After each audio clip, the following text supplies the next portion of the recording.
Happy Monday. Welcome in. This is Three Man Front on a very historic day. The national championship game in San Antonio will be concluded tonight as another basketball season will be brought to a close. Unfortunately, the Auburn Tigers will not be playing for the national championship tonight as the Florida Gators took out Auburn on Saturday, Houston over Duke. So tonight, the national championship game will have an SEC team in those battles along with a team from the Big 12. We will spend a great deal of today's program talking about what took place in San Antonio. Welcome back inside our studio, our San Antonio correspondent from San Antonio de Behar. Yeah.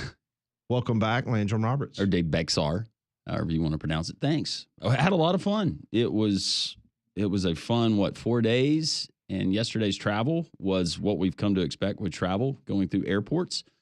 But it was totally worth the experience and valued every single minute there. It was appreciate our friends at Westwood One for hosting us and a lot of our Jocks listeners that came out and got to interact with them and just hang out. It was a very festive time, as you would imagine. Yes, it was. And based on, of course, you were there, seated amongst the folk. Big Auburn contingency. Huge right? Auburn contingency. Yes. More than Florida fans? Yeah, I would give the edge to Auburn over all of the fan groups that were out there. And we saw a lot of them, but I think it was fair because we had a pretty good sample size, went to a lot of different spots.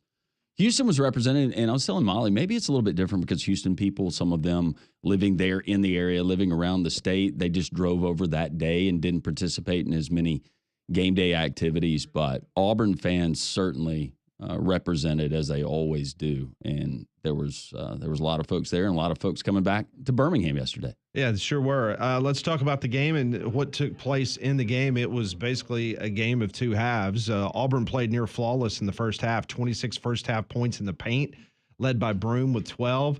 Auburn only had 2 turnovers. They took care of the ball. They were taking it to Florida. They led by 8 points in intermission. Just your thoughts on that first half and the way Auburn was attacking that defense. Auburn, they came out and did exactly what they had to do, valuing possessions, and the thing that Bruce Pearl has really, really preached going back to the round of 32 versus Creighton.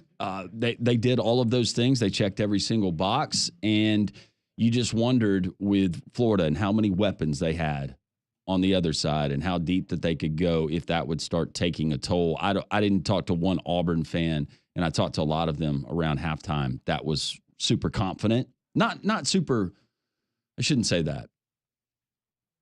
It didn't feel like, wow, this is going to be an Auburn second half where they control it. They knew that Florida – it was coming. Yeah, it was coming. Would Auburn be able to withstand it? And obviously they weren't, and that's a big credit to what Todd Golden has done in that roster. They're so deep, and they can hit you in so many different ways. Yeah, talking about, we knew that it was coming in regards to what Florida was going to bring to the table. They used a 9-0 run in a 90-second span to start the second half, and they erased that 9-point lead because when Auburn went up by 9, I was like, okay, this is looking pretty solid here. You'd rather be up by 8 at halftime than you would be down at halftime. Absolutely. But, whatever the case may be, Johni Broome only had 3 points in the second half. He was 1 of 5 from the free throw line. Pettiford only had 2 points in the second half. It just, one thing about this Auburn basketball team throughout the year, if somebody was not having if they were having a bad night or they were having a bad half, there was always somebody to be able to step up and take care of business. And let's just be honest, Pettiford has been that guy over the course of the last 2 to 3 weeks, and it just hadn't happened. You could tell Pettiford was getting frustrated. You could tell that the big guards that were covering him, they were presenting problems, and Johni Broome just looked like he ran out of gas. He did. I mean, that's just he was a tired puppy and hitting you with 6'9", 6'10", 6'11", 7'2", 7'1". They kept on coming, and I read some of the comments from the Florida coaches and the players, and just saying everybody got a little bit of a shot on him. It started to wear. Auburn didn't have those numbers, but you can't take away from Johni Broome what he meant to this basketball program, not only this year but the last 3. So what happens when you get tired in a basketball game? You start playing sloppy, you start fouling a lot, and you start turning the ball over. And Auburn turned the ball over 12 times in the second half. That is the most turnovers that Auburn has had in any half of basketball the entire season. Yep. So that is a recipe for a loss. And also the Tigers shot only 33% in the second half. They only made 8 shots total. Yeah. And that was the conversation is somebody's got to step up and make a bucket. Who is that guy going to be? And there was just, again, a lot of credit to Florida. But, yeah, that was an inopportune time for Auburn to go cold. Yeah, Walter Clayton, once again, he is going to be the I would assume that if Florida wins. He's a stone cold killer. That's what he is. He will be the most outstanding player, hands down. He should be even if they lose tonight. When you have to have a bucket and there looks like there's no bucket to be found, he is the guy that will get that bucket. Yeah, some of the drives that he had to the goal, I mean, that was NBA. Oh, the last one he had on the and one where he was falling down and got it off the glass. I mean, that's you can't teach that. 34 points. He hit 5 3-pointers in the game. So Auburn loses 79-73. You can tell a very disappointed Bruce Pearl after the game. I'm really proud of my team. These guys made history. They're the best basketball team in the history of Auburn basketball. They gave us a ride that won't ever be forgotten.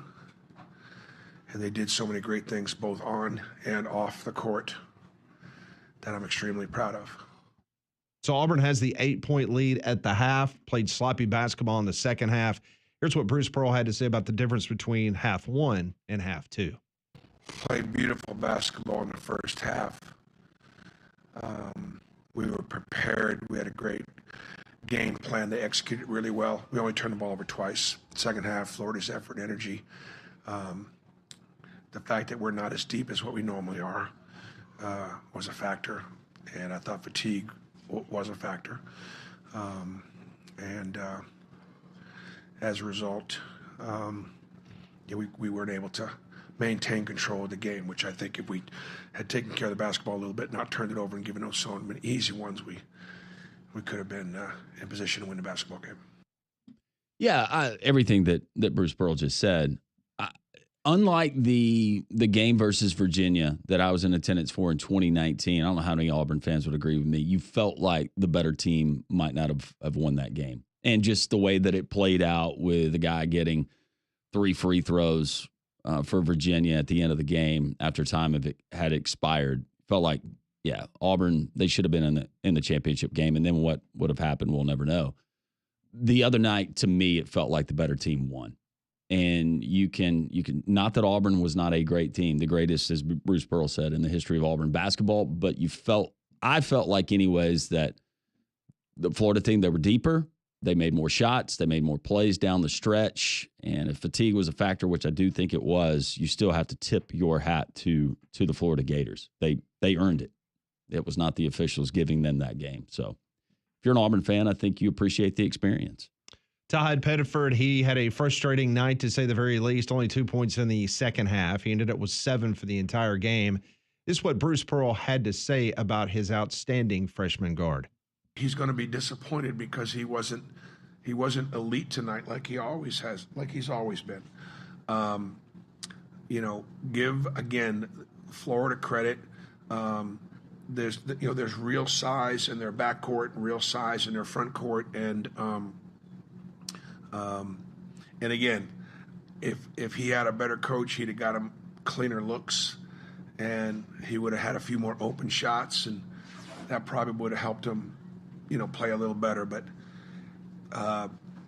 if there are 5 of the top freshmen in college basketball this year, Tahad Pettiford is absolutely one of them.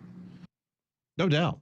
I mean, I think that is probably going to be the centerpiece of what Auburn wants to try to do for the 2025-26 season, is trying to guarantee that he is coming back. And we'll get into that a little bit later about what this Auburn roster might look like, because there are already some hints yesterday at the team celebration inside Neville Arena, what potentially could happen. But we've got plenty of time to get into that. But it was a disappointing night. As we mentioned before, you always had guys, whether it was Miles Kelly or Denver Jones, Tahad Pettiford.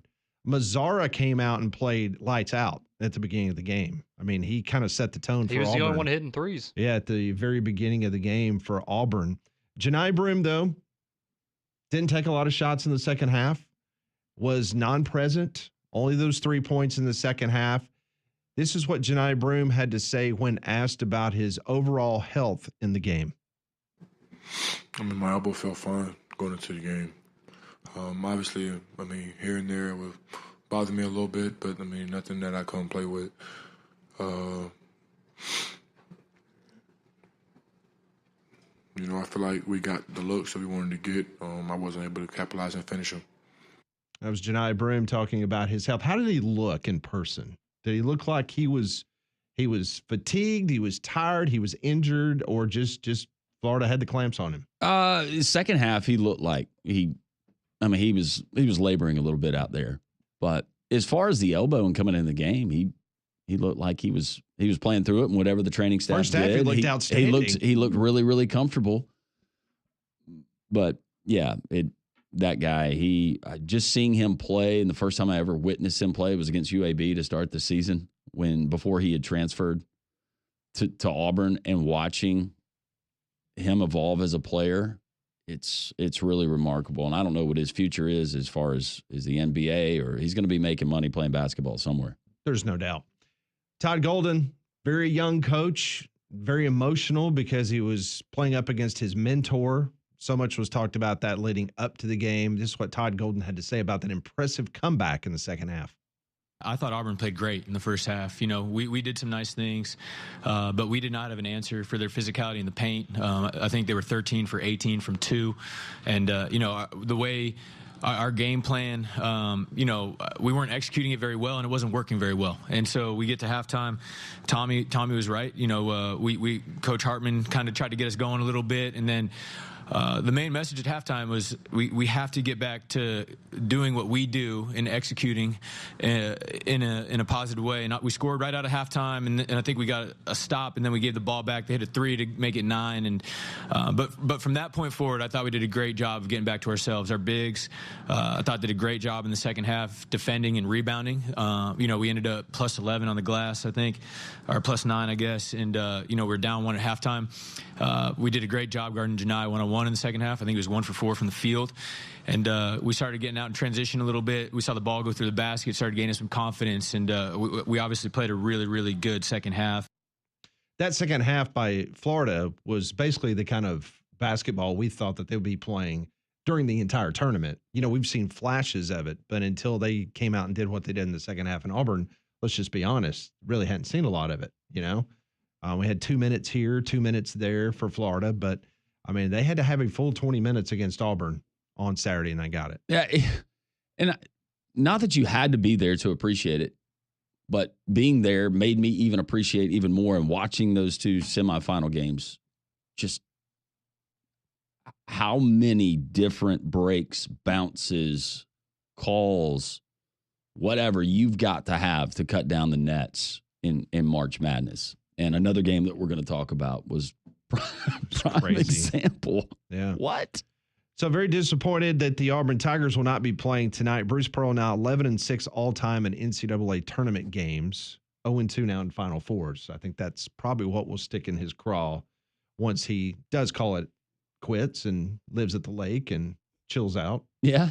0-2 in Final Fours. Auburn 32-6 on the season. 32 victories is the new single-season program record for wins. It topped the 2018-2019 team that had 30. So you got to celebrate what Auburn did this year. A number 1 overall seed, SEC regular season championship, Final Four appearance, first-team All-American.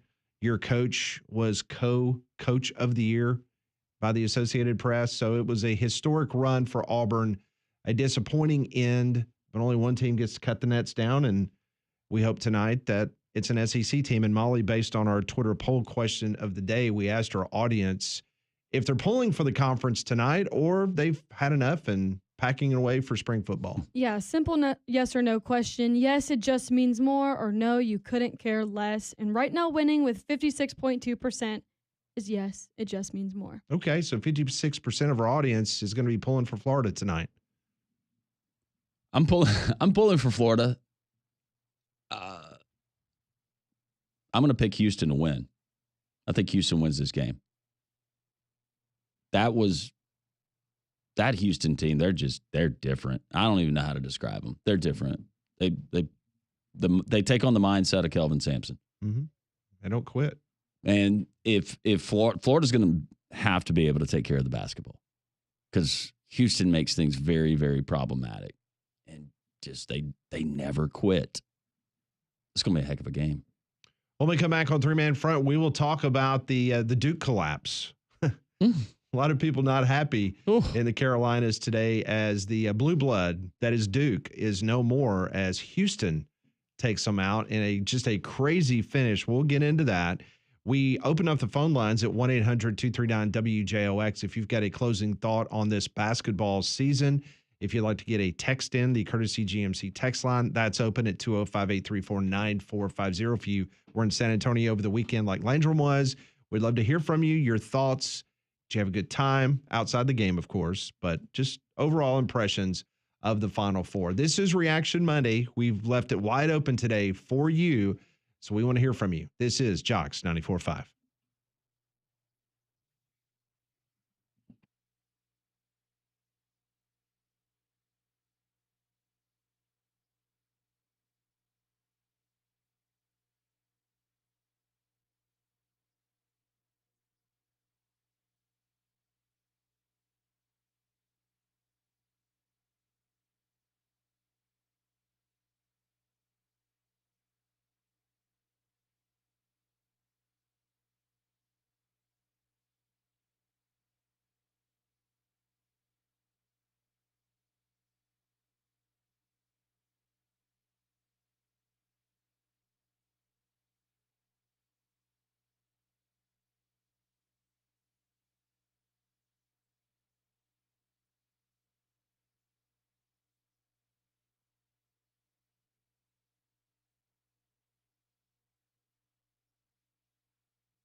Well, I know a lot of people wearing Carolina blue today, probably pretty happy.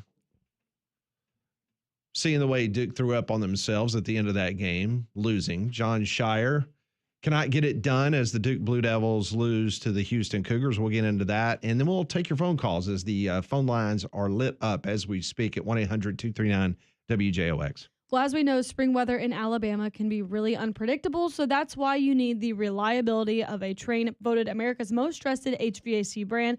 And right now, you can receive up to a 10-year warranty on parts and labor on select Trane home comfort systems. So to find out more, go and visit Trane.com. All right, so with 1 minute and 14 seconds left to go in that basketball game between Houston and Duke, Duke had a 92% chance of winning. With 32 seconds left to go in the game, Duke had an 85% chance of winning. 7 seconds later, at 25 seconds left to go in the game, it had fallen to 66% for Duke. And all of a sudden, a couple turnovers, free throws, and Houston, with 19 seconds left, had a 60% chance of winning. It flipped that quick over a 6-second period of time in that game. And then when Cooper Flagg had the ball in his hand with the potential of getting the lead at the end of the game, Houston had an 85% chance of winning that basketball game. So it had gone from 92% for Duke with 1:14 to 85% Houston with 7 seconds left. And Cooper Flagg, who had 27 points, he played a heck of a game, but he could not come up with the big shot. Landrum, just your overall thoughts as you were sitting there watching this just kind of play out in front of you. First of all, I couldn't believe it. You felt like, all right, Houston, they're a scrappy team. They're not going to get blown out. They'll keep this respectable, but there's no way Duke is not winning this basketball game. It's Duke. Duke doesn't do that. When you're up close in person and you see Duke and just their body types, it's different. I mean, everybody there is impressive as far as guys that they You've got feature. 4 elite teams there. But 7'2" there in the middle, that's ridiculous. And then Cooper Flagg, he looks taller than 6'9". That's what he's listed at. But him handling the ball and how he moves like a guard, I don't see how anybody guards him. I really don't. But, yeah, could not believe that. But neither could the Duke fans that were sitting in front of us. I imagine so. Oh, it went from halftime feeling really, really good, early second half still feeling really, really good. We had they were 2 Duke graduates but they were still in their 20s in front of us. And when they were doing the tapping on the vein thing that you'll see players do, and that was the ice in my veins thing. Ice in my veins, that was their go-to move. And just to watch them, as far as heartbreaking losses and watching something unravel, I've seen it before. I don't know if I can compare it to anything, though. Watching them from this much time left, we're good, to absolute what just happened. I can't believe the season just ended that way. It was tough. Well, and for when you were bringing up the win percentages, I believe when it was 92% with 1:14, that was right after you had the technical foul on Houston for the guy swatting the ball on the inbounds. And at that point, you're like, oh, okay, well, they're not going to give up, but there's no way they're coming back from this. Duke's about to go shoot free throws. It's over. I don't think anybody in their right mind thought they were about to witness what they would over the next 75 seconds. That was amazing. So a 9-0 run of the last 35 seconds. LJ Cryer leading the Cougars with 24 points. Houston shot 46% from behind the three-point arc. Putting that in comparison, Alabama shot 25% behind the three-point arc against Duke. And we talked about it Friday on the show about how Houston has 3 guys that shoots better than 42% from behind the three-point arc. And so when you shoot 46% against that Duke defense, I mean, that's a good recipe for a comeback, but I'm like everybody else. I did not see that coming whatsoever, especially with 1:14. And if you go through the stat line, you look at it, low turnovers in single digits for both teams, and Houston's really good at turning people over. But the one stat, and it's like with all of that size, with all of that length, what Duke does well, how in the world did Houston out-rebound them the way that they did? Yeah, just want to. Duke's 67 points in that game is the 3rd lowest point output by a Duke Final Four team in history. 67 points. That's also pretty good when you're able to go back and bring up those stats about the history of your program. That is true. Duke is also the only team to have an NCAA tournament game with a higher field goal percentage, more free throw attempts, more assists, fewer turnovers, more steals than their opponent, and still lose the game. They had them beat in every category. Well, and I and think lost. going in, you knew the one thing that Houston had on their side was the experience, right? And that was the one thing people talked about with Duke is they were the youngest team in the Final Four.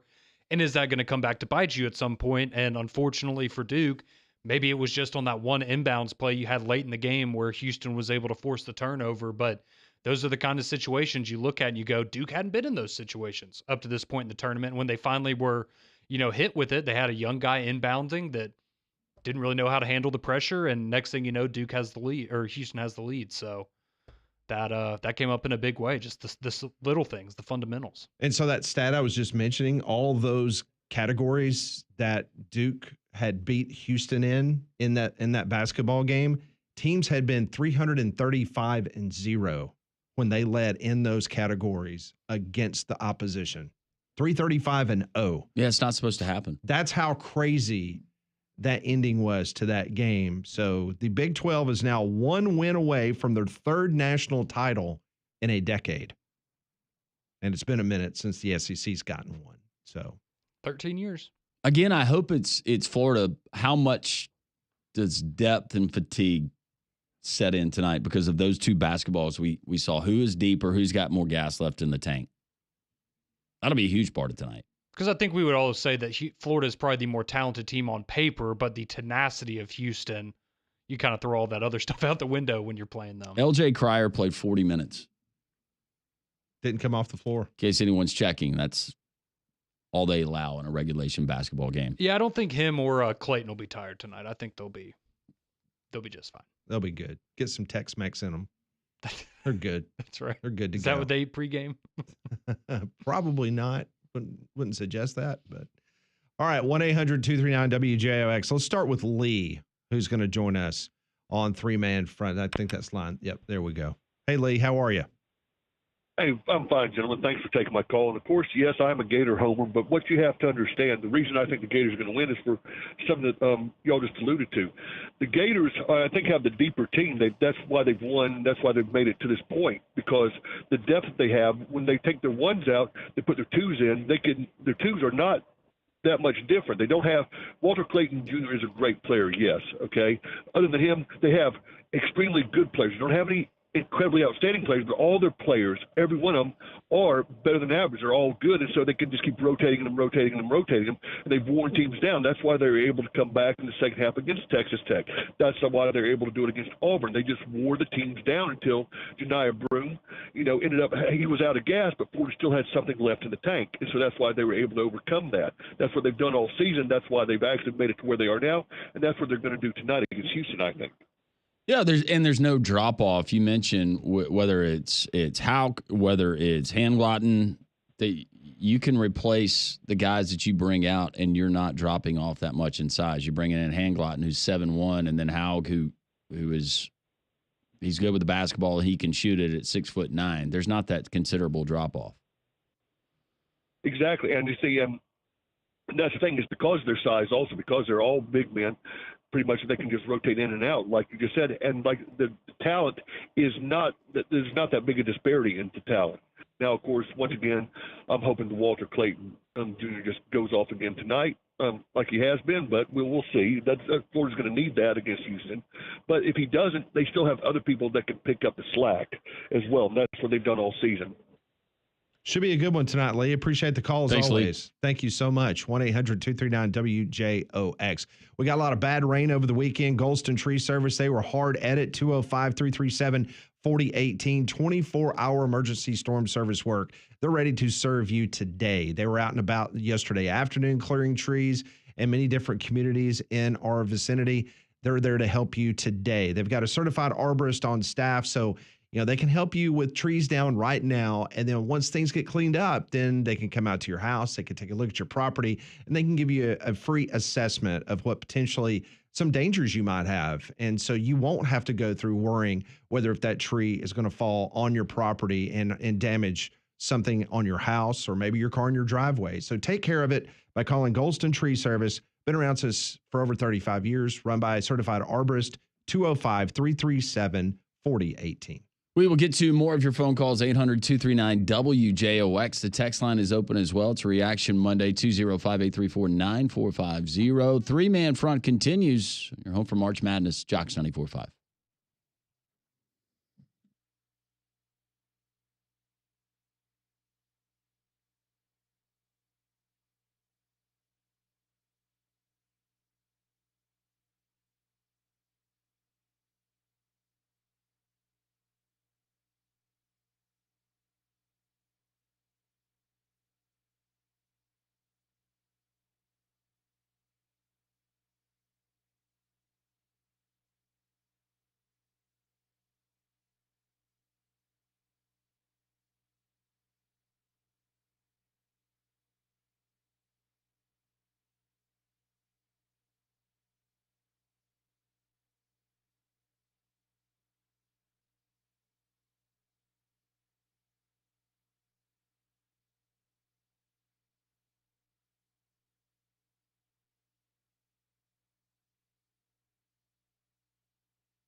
It is 10:34, Jocks 94.5 on this Reaction Monday. If you made it out to San Antonio or just watched the games this weekend, we'd love to hear from you. 1-800-239-WJOX. Yeah, we had people that were coming up to me that listened to the show, and they said, does Mandu really work? Of course Mandu really works. I wouldn't say that it does if it didn't. So many other Jocks listeners have tried it. Mandu in downtown Homewood is electrical muscle stimulation fitness. All of this technology has been FDA approved. When you go into Mandu, your first visit is absolutely free. They will actually put you in a suit, hook you up to a machine that sends electric pulses to various muscle groups in your body. It's a 15-minute workout. That's what's so revolutionary with this approach. 15 minutes, the equivalent to 6 to 8 hours in a gym. Mandu in downtown Homewood. It's boutique fitness, but it works. Mandu, MANDUU.com. Tell all the gang there that Landrum from Three Man Front sent you. Houston, a historic comeback. Kelvin Sampson's playing for a national championship tonight. He was pretty happy on the court after the game on CBS.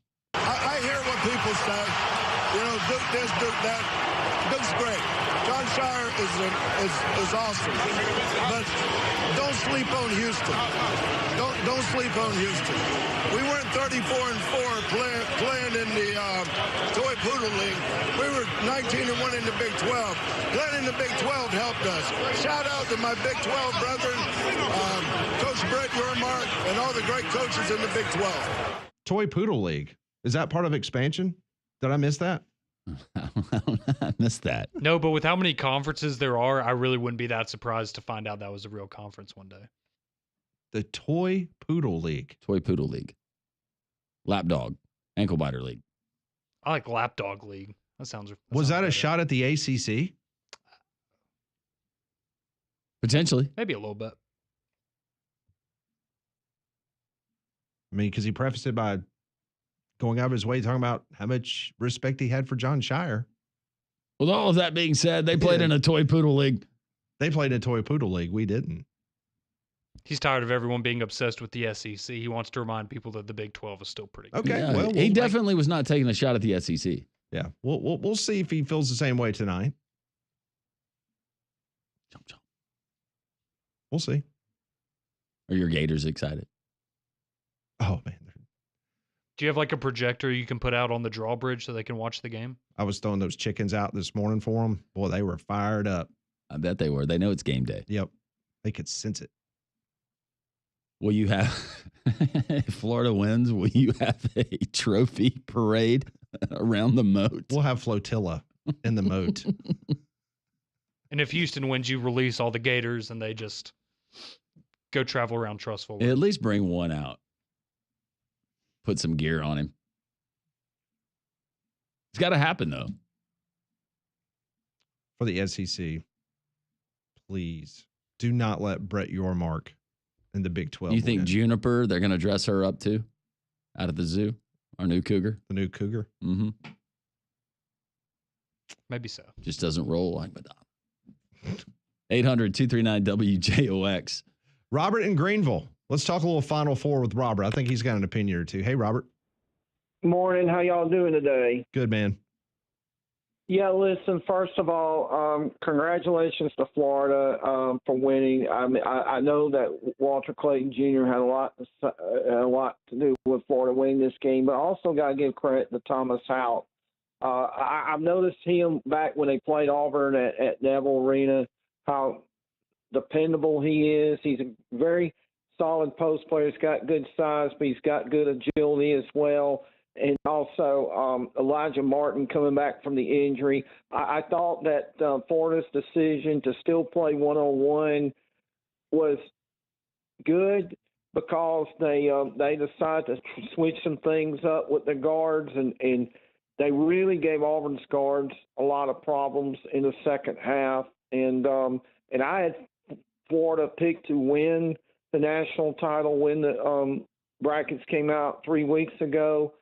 And, look, I just want to say about the Houston-Duke game a minute. I feel like that the Cooper flag was – and I'm an Alabama fan. I just think Cooper Flag got robbed on that call. I did not think that was a foul. Neither did Bill Rafty. He was saying that I would let that be a play on as much physical contact as they were allowing in that game. But, listen, I give – Kelvin Sampson, I don't like his style of basketball. I think it's a bit dirty, but I think they out-toughed Duke at the end. John Shire took the air out of the ball too early, and it cost them. I mean, Houston is not a big spurt team, but Duke had one made field goal in the last 11 minutes of that game. And only scored 9 points. And tonight's game, I think the key to this game is going to be rebounding defense, and can Florida handle Houston's toughness? But I think that the difference in the game will also be Florida's ability to score points in bunches with Walter Clayton Jr. and Will Richard, and also Elijah Martin. I just think Florida is going to win this game, but although it will be tough, I've got Florida 73-68 over. I think if Florida can get to 70, I think they can win this game. But we all know No, it's not going to be easy. I mean, Houston's won the Big 12 2 years in a row. I mean, they are a name brand program, and they've done it after they were in a bunch of high mid majors the last, for quite a few years. And it's ought to be a great game tonight. It should be. Thank you, Robert. Appreciate the phone call very much. What was the general feeling as you were leaving San Antonio, that this was going to be a monumental matchup tonight? Yeah, or? It's going to be a war. I think maybe some folks believing it was going to be Florida and Duke, and that was the sexy matchup that everyone that, let's say corporately, probably was pulling for, maybe TV wise. But yeah, I think all bets are off. You're playing a championship game. Who makes enough shots? Who makes enough plays? I don't think we're getting cheated. No, so CBS averaged 15.3 million viewers for the Final Four on Saturday night, marking the doubleheader's best figure since 2017. So that's an 8-year best mark for the Final Four. Houston's comeback against Duke in the late window, it averaged 16 million viewers, well above the 14.1 million for UConn and Alabama last year. Earlier, Florida's win over Auburn drew 14.6 million viewers. That's up 27% over Purdue and North Carolina State last year. And it's the most since 2017 in that window. So Auburn and Florida drew a good audience. The Final Four doubleheader peaked at 20.4 million viewers from 8:30 to 8:45 Eastern time on Saturday. Heading into Monday's national title game on CBS, the men's tourney is up 2% over the entire tournament. We talk a lot about venues, whether it's a college football playoff or the NCAA tournament. I've been blessed enough to be able to attend 2 Final Fours now. The San Antonio setup, as far as being conducive to fan experience, weather, all of that, unbelievable compared, obviously, to Minneapolis. In Minneapolis, it was cold up there. There wasn't. You had the Riverwalk, and it was. If you've ever been to San Antonio, number one, the fact that no one fell in the water is incredible to me, because you're walking single file. Yeah, people are on their phones, they're texting, just how they carry on in everyday life. There's alcohol involved. No one ended up in that river. That was amazing. But as far as the fan interaction and the different, whether it was the Auburn club or the Duke club or the Florida club or the Houston club that had set up and had their fan bases, and then all of the fans, you didn't have a choice. You had to intermingle. It was, for what I saw, it was healthy. It was fun-spirited. It was a great time. Kudos to San Antonio. Let's go back to the phones. Let's go up to Knoxville, Tennessee on line 5. David wants to talk about the Final Four. Hey, David. Hey guys, man. First of all, I'm traveling through here and staying in Birmingham, and it's so great to get my sports fix on. You guys got a great program, so I just want to thank you, David. For appreciate you joining joining me us. entertaining today. Thank you. Yeah. Well, I'm a big Tennessee Vols fan, and we've played both Houston and Florida and been dismantled by both of them. Incredible defense that Houston puts out there, I think, just wears teams down. My dad was a Auburn grad, so of course I was pulling for Auburn in this most recent game against Florida. I'm just curious to hear you guys talk a little bit about that Houston defense and what kind of trouble you think it's going to give Florida. Thank you, David. Match. Thank you for the phone call. Appreciate you listening while you're in town traveling from Knoxville. It goes without saying, Landrum, I mean, this Houston, we saw Alabama and Auburn both play Houston earlier in the season, and Kelvin Sampson's known for that defense, the stifling defense that he likes to have, and I don't think it's going to be any different. I think that, can Houston take Florida out of running with the ball? And I think that's something that Charles Barkley kind of pointed out at halftime. Of the Auburn-Florida game, because you knew it was coming. And he was a little bit, they were kind of being critical of Auburn for not wanting to play with Florida, because we've seen at times that Auburn can run with the best of them, but that's just really not Auburn's main DNA. And so you don't want to play to their strength. Correct. And so Florida is definitely going to try to do that tonight. Now, can Kelvin Sampson and that defense do enough to kind of slow the game up a little bit and play a little bit more half court. And instead of getting into a track meet, because I think we all agree if it is a track meet, that Florida could run away. So, well, what Duke does, if you can take Duke and make Duke uncomfortable with that style of defense, you can certainly do that to Florida. Now, Florida's bigs and depths that we've talked about. What do the points in the paint look like? Can they get Houston into foul trouble potentially? But I think that Houston they have a tendency to make people uncomfortable. I think that they can bother Walter Clayton Jr. How much? Can he get off some of those shots that he made? Because there was good defense in the second half of that Auburn game. Clayton just finds a way. That's my thing. If he has another 30-point game in him, which who's to say he doesn't at this point? He's averaging almost 25 points a game in the NCAA tournament. Then is it really going to matter? Because, I mean, even as you saw, Auburn, I thought did a really good job stopping Florida's bigs, but when you let that guy have 34 points. Yeah, lower scoring game in this would favor Houston. You don't want to get into a track meet because I think Florida is better at scoring the basketball. They got some more weapons on that side. But Houston has a tendency to kind of take you out of your game. And then all of a sudden you look up, like a lot of the Duke fans did inside of the Alamo Dome, and go, what just happened? Yeah. Well, can you shoot 45% from three again, like you did against Duke? That'll go a long way. You're going to have to make some, for sure. More of your calls. You will open up the text line as well. Read your text. This is Three Man Front on this Reaction Monday, Final Four edition on Three Man Front, Chalks 94.5.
Oh, the pressure's on Florida.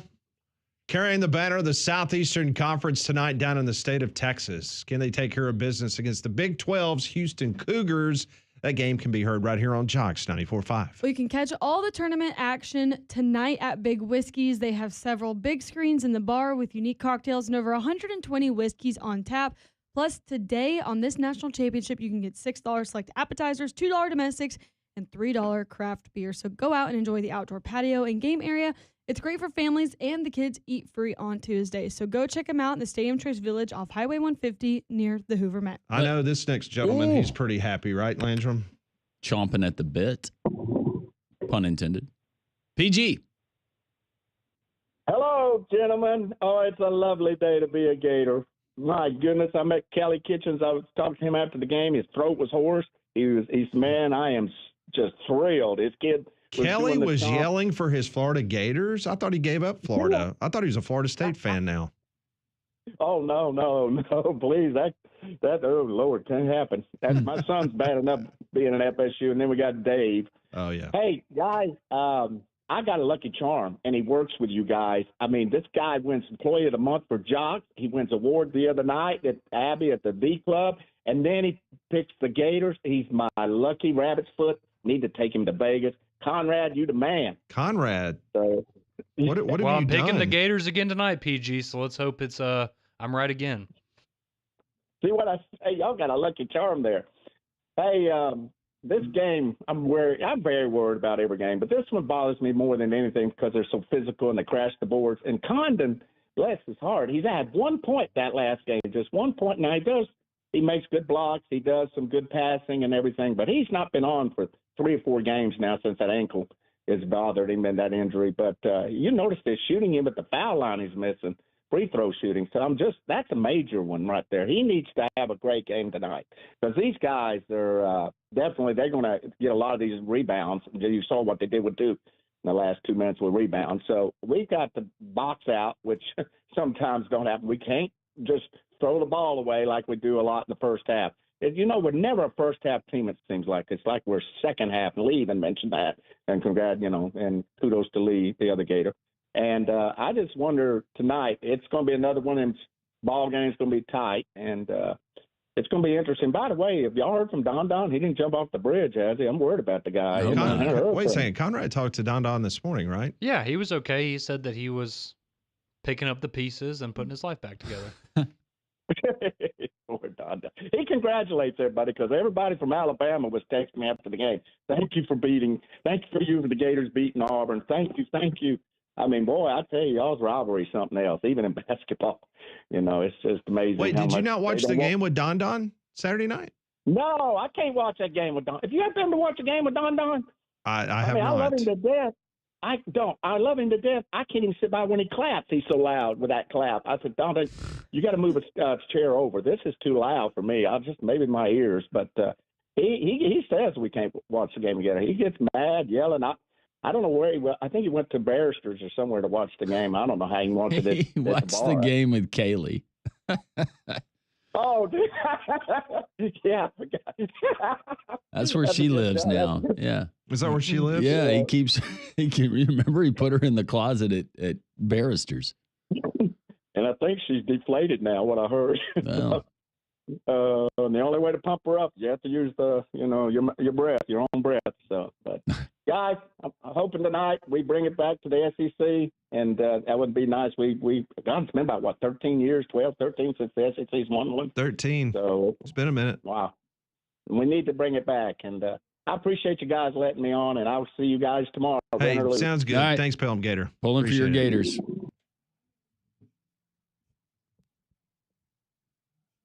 There's a lot there. You were in San Antonio, and we did that remote, and you were able to hear the wonderful tones of Don at the remote. Mm-hmm. So now let's listen to him on the phone, shall we? Hello, guys. I'm alive. Hey, Don. Glad to hear it, Don. Hello, are you back? Landrum, are you back from San Antonio? I'm back. Yeah, buddy. Okay, well, I hope you enjoyed the trip. How was the game experience? Oh, it was awesome. It was wonderful. Okay. Well, hey, question for you. Do you think Auburn had the most people there? I do. Okay. Well, when we talked last week, you said 10,000. How many do you think Auburn had? It was at least 10,000, Don. There was a ton of Auburn people there. A ton. There was a lot of people that, I mean, I knew personally people who drove 12 and a half hours, 10 and a half hours, and then some that got the red eye or the early morning flights out of Birmingham. But travel was problematic because I was also on a flight yesterday where there was a lot of cancellations on Friday, and I guess it was due to weather, that they got to one airport and then just decided they weren't going to roll the dice and they were going to rent a car. And that's what they did, either driving from Austin or somewhere else from Dallas to San Antonio. But no, the Auburn fans, they represented it as they always do. Yeah, absolutely. Well, let me correct a little bit of what PG just said, okay? I wasn't at Barristers. I was at Club South watching it. And what I hear, by the way, did y'all, Landon, I know you just got back, but did y'all have heard about the brawl they had the Buffalo Wild Wings on 150, hadn't you? Yeah, somebody had sent me that story. I'm glad to hear that you were not involved. No, sir, I wasn't. But hey, guys, I'll see y'all tomorrow, okay? All right, thanks, Don. Okay. Appreciate the call. You too can be a part of the fun and frivolity on this Final Four Monday. 1-800-239-WJOX. The gang's all here in studio. Man, that hadn't happened in like a month. It's been a minute. I'm already tired of y'all. All right. More three-man front on this Reaction Monday. This is Jocks 94.5.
It is 11 o'clock. Welcome back in. This is Three Man Front on this Reaction Monday.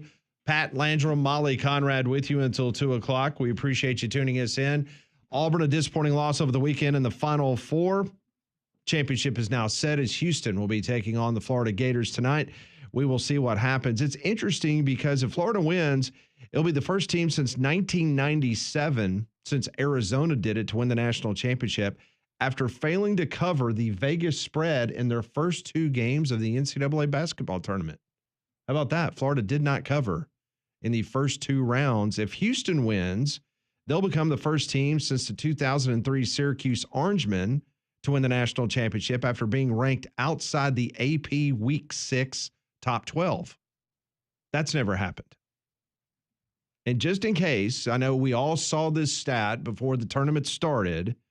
Since 2002, when Ken Palm began tracking, 21 of 22 national champions have finished in the top 25 in adjusted offensive and defensive efficiency.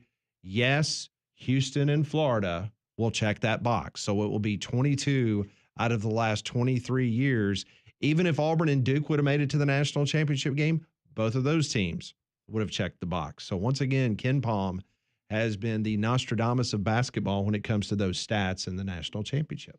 Yeah, and what's the other one? The Torvik that predicts the outcomes of games. Yep, with score. That thing has been stupid good. Yep, this deadly tournament accurate. too. Sure is. And one other stat to throw out to you in case you're looking for an edge one way or another from a Vegas perspective. The last team to win the Final Four in their home state was back in 1975 when UCLA did it. So can Houston become that first team in what is that? 50 years exactly. 50 years to win in their home state. I know I told you guys off the air. Did I stay on the air? Some of the funny things that happened on game day that we got to witness. There was it was an anti-Trump protest that was taking place. And when we walked out of the hotel that morning, could hear the air horns and all of this and thought, well, this is just, it's game day. It's the Final Four. There are people excited. But no, that protest was actually going on. But the funny part about all of that was as we're walking down the street, you had protesters walking one way, and then you had single file lines of fans who were intermingling and getting to where they were wanting to go. And all of a sudden, out of nowhere, a Houston as a chant is coming from the protest, a Houston fan gets really creative and starts chanting, hey, hey, ho, ho, Cooper Flag has got to go. And that thing catches like wildfire. And then you got Auburn fans, you got Houston fans and Florida fans that are chanting this. Just one of the fun takeaways. So everybody comes together because they just don't like. Well, because Cooper Flag's really, really good and would be problematic for any of those teams that potentially could have faced him. But yeah, Cooper Flag's a great player. So I know you were stuck in a bunch of airports yesterday. Yeah. So San Antonio, it was because you and I were texting. It was a little bit before you flew out of San Antonio. Yeah, it was like an hour and a half. Then you got to Dallas. What was the Dallas problem?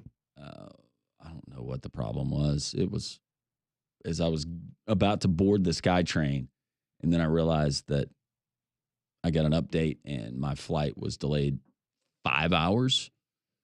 So I decided to go to a wing place. No. Man. And I forgot. We wanted another wing story. That's all Conrad kept talking about Saturday night at the awards banquet. I gave myself plenty of opportunities. I rolled the dice all day yesterday from a pizza place that Sbarro Pizza. Yeah, I got a slice of pizza. I didn't even know Sbarro was still around. I made 4 laps around the food court. And I was like, you know what? I haven't had this since, I think, the River Chase Galleria. Were you talking about at the airport?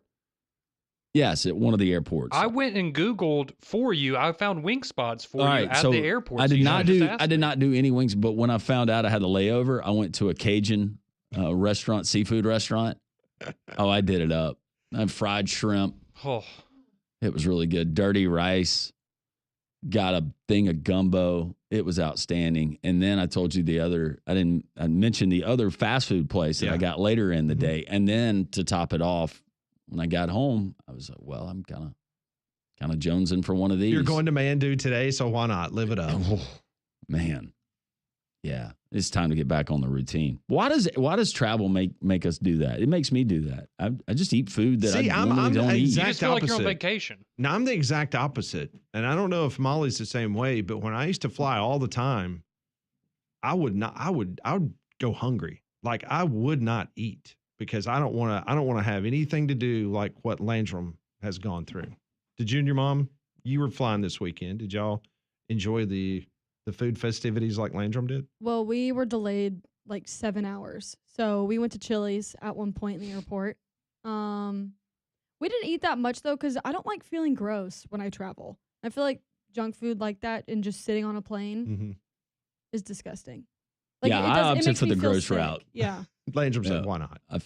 I got already miserable. I got some cardio in this morning, thank goodness. But yeah, I was thinking about getting one of those nap pods if they had them available. Yeah. Just kind of try one out. I didn't do it. I fell asleep right there in the terminal. Did you really? Yeah. And I had my earbuds in, so I set my alarm. They moved our gate like 5 times. But aren't we used to that traveling now? You just assume that you're going to be delayed. Well, as you were stuck in an airport yesterday, UConn women's basketball is once again on top of the world as Paige Becker's legacy is now set in stone after the Huskies took down South Carolina. Couldn't live up for the SEC. Had to let UConn take them out yesterday, 82-59. They win the national title in front of a sold-out crowd there in Tampa, almost 20,000 in attendance yesterday in the national championship game. The victory was UConn's first title since 2016, gives UConn the record for the most national championships in college basketball at 12, breaking a tie with the UCLA men's team, who had 11. So UConn now all by themselves. Dawn Staley, the head basketball coach at South Carolina, she had some very frank words about what took place yesterday in the loss. You know, our kids gave it all they had. And when you can understand why you lost, and when you've been on the other side of that 3 times, you understand it. Like you can swallow it. We lost to a very, very good basketball team. That you know, they beat our ass, but they didn't make us like it. There's a difference. Is there a difference, Conrad? I didn't think so, but I guess there is to Dawn Staley. Did you like her $7,500 tracksuit that she was wearing? I did like during that. the game. That was good. I thought that would be Pat style. At one point, I was looking at the live line yesterday. Of course. I need more definition on beating us and then beating us and making us like it. 30 points. It was a 30-point spread in the second half. Winning a title game by 23, I feel like that's making you like it. Well, some people have different proclivities, you know. Yeah. It's what they did to UCLA in the Final Four, too. And that was a team that them and South Carolina, I think we looked at as the best teams this year. Of course, everybody's now saying USC. Well, because Juju Watkins tore ACL. If she had not torn ACL, then they would have given them the closest game, supposedly. Well, when they beat the other teams by 20 plus, I mean, they were on a mission. Just to give you an idea of where I was enjoying the gumbo in the first half of that game, watching that game. It was just off to my right, and the dirty rice. Well, the good news is you didn't have to watch your Braves yesterday. Yeah. They were rained out yesterday. Thank you, Mother Nature. Saturday, they were shut out 4-0. Since June 5th of last year, that's 14 times in 113 games where the Braves have not scored a run. They used all those runs on Friday. Only the Reds have been shut out more. I was about to say, that's over 10% of your games. Mm-hmm. The Reds have been shut out 15 times. The Braves have been shut out 14 times. This comes after Atlanta went 182 games without being shut out before they have started this little this trend. But they're off today. They started 3-game series with Philadelphia, who is 7-2 on Tuesday. I know, Molly. I know. So the Braves have the worst record in Major League Baseball at 1-8. They're 6 games out of first place. A little bit of transaction news for the Braves. They activated catcher Sean Murphy from the IL. I know you're excited about that, Landrum. I can tell. Contain yourself. Barrett even more. Parents Lee loves Sean Murphy. They are expected to get Strider back after one more rehab start. He's going to throw Thursday at AAA. In his second start at Gwinnett, Strider pitched 5 1/3 innings, hitless innings for the Braves. So that's good. And then the feeling is that Acuna Jr. will be back in mid-May. And Schwelly was excellent. Yeah, Schwelly was really good. But I want to take you back, Landrum, just because I want to make you feel good. But what did I tell you? I told you Friday night, bet the house, did I not? Mm-hmm. On the Braves, right? Yep. Because it was historic, because it was Hank Aaron's historic night back in time when he tied Babe Ruth's home run record. Well, I'm going to take you back to 1987. This is the way it sounded on Superstation WTBS as the Braves. This was opening night. And back in 1987, take a listen, Pete Van Wieren. Now the 2-strike delivery, grounded toward third. Oberkfell to second, one. Hubbard on to first, and Rick Mailer's done it. For the third time, Rick Mailer has pitched an opening day shutout. And he moves alongside Cy Young and Chris Short in the Major League record book. The Braves win it 6-0. How about that? That takes you back. You were smiling. Yeah, I made you awesome. smile. Yeah. Yeah. Oberkfell to Hubbard. Beautiful double play. Rick Mailer. Wow. 3 shutouts on opening day for Rick Mailer.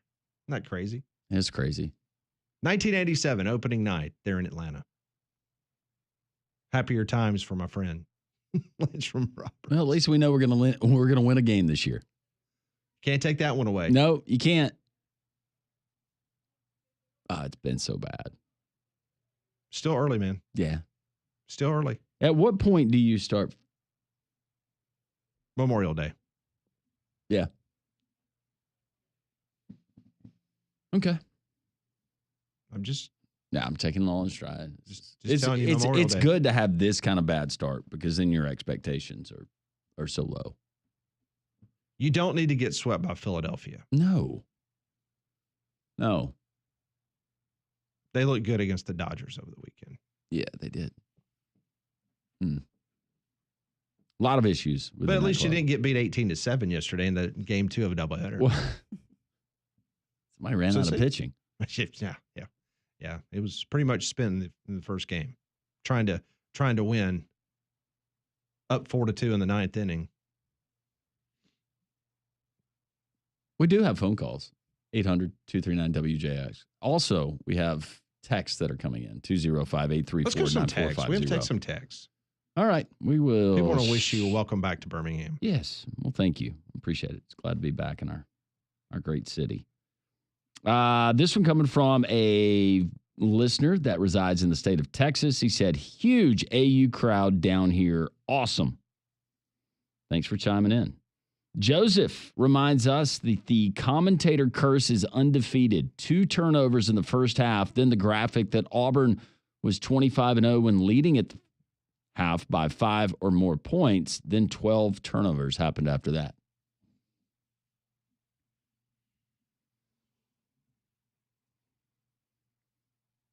This one rolls in. While I agree that Auburn definitely ran out of gas in the last stretch of the game, however, I feel like Auburn's biggest reason they struggled since the UK regular season game was free throws. They got worse and worse every game after that Kentucky game, had plenty of opportunities to pull away in all of those games after Kentucky, but couldn't capitalize at the stripe. In my opinion, that was Auburn's biggest downfall. Yeah, shooting under 70% from the free throw line in the Final Four. That's not doing yourself any favors. You got to be able to capitalize on the free shots. Drake says, I can tell you one thing, Billy Napier better step up if Todd Golden wins a natty. Can Walter Clayton Jr. play football as well? He probably can. Doug says experience and experienced defense helped Houston in that win over Duke. Mm-hmm. Posey, back to you having the parade there in the moat for the Gators if Florida is to win. Says, wait, not only does he have a moat, but Pat has a moat big enough for a boat parade? Yeah. It's wide in one section where you can get at least one boat in. It's a dinghy. It's not like a big old Yeah, I mean, it's not pontoon like one of these that Landrum went on the cruise on the San Antonio River. You know what those things are run on, right? Isn't it propane? Nope. Just like golf cart batteries. There's 8 of them in every one of those boats. There's 41 boats in the fleet. I've got all kinds of history. That's really cool. There you go. And then you have the floodgates there on the river, where the average depth of the river is like 3 to 4 feet. Mm-hmm. And the shallowest part of the river is around 2 feet. Yeah. But where those locks are, it's 15 feet. Saw the bridge where Jennifer Lopez, when she portrayed Selena. I really like San Antonio. I had more time to spend there this time. And Pat, you're right. It's a great city. It's fantastic. It's a beautiful, beautiful part of the world. You didn't go to my little league? I told you to. I didn't have time. He just said he had all this time. Were Did you he through not? the no-hitter? Yeah. Yeah. This I threw one, a no-hitter and I hit a home run in the game. this one comes in. Welcome back to I Birmingham. did it all that game. Apparently. Resident connoisseur of public restroom luxuriating. You got to find a good one. Yeah, you do. Yeah. How was the facilities there at the Gonzales Convention Center? Outstanding. They didn't have like the troughs in the bathroom. Did you get to know the attendants pretty well? The guy that would hand you the moist towelette as you entered in a breath mint as you walked out? Yep. And offer me the polo cologne. Yeah. Oh. But no, I'm already wearing. Good. Thank you. I No, it thought was you were- really I thought nice. you were wearing- Gonzales Center was nice. I thought you wore We had the Drakkar river down right there. outside, huh? I thought you were wearing Drakkar down there. You told me you'd gotten a new scent for the Final Four. I think it was Paul Sebastian. Dwayne says the tourney is always about guard play. Auburn guards didn't show up. Kelly couldn't get close to a three-pointer. What he was brought in to do. Denver played well, but Clayton impossible to guard one-on-one. Chad Baker-Mazara, because of previous activity, was limited to raise the emotion, but he did hit some shots to hang in there. Pettiford is really good, but lazy with his passes. Had 7 turnovers late from them that really hurt. Can't argue with a whole lot of that.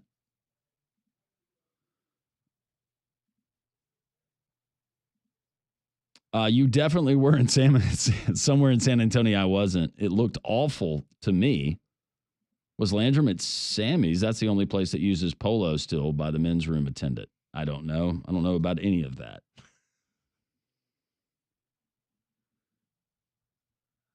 Potentially some portal news we will get to.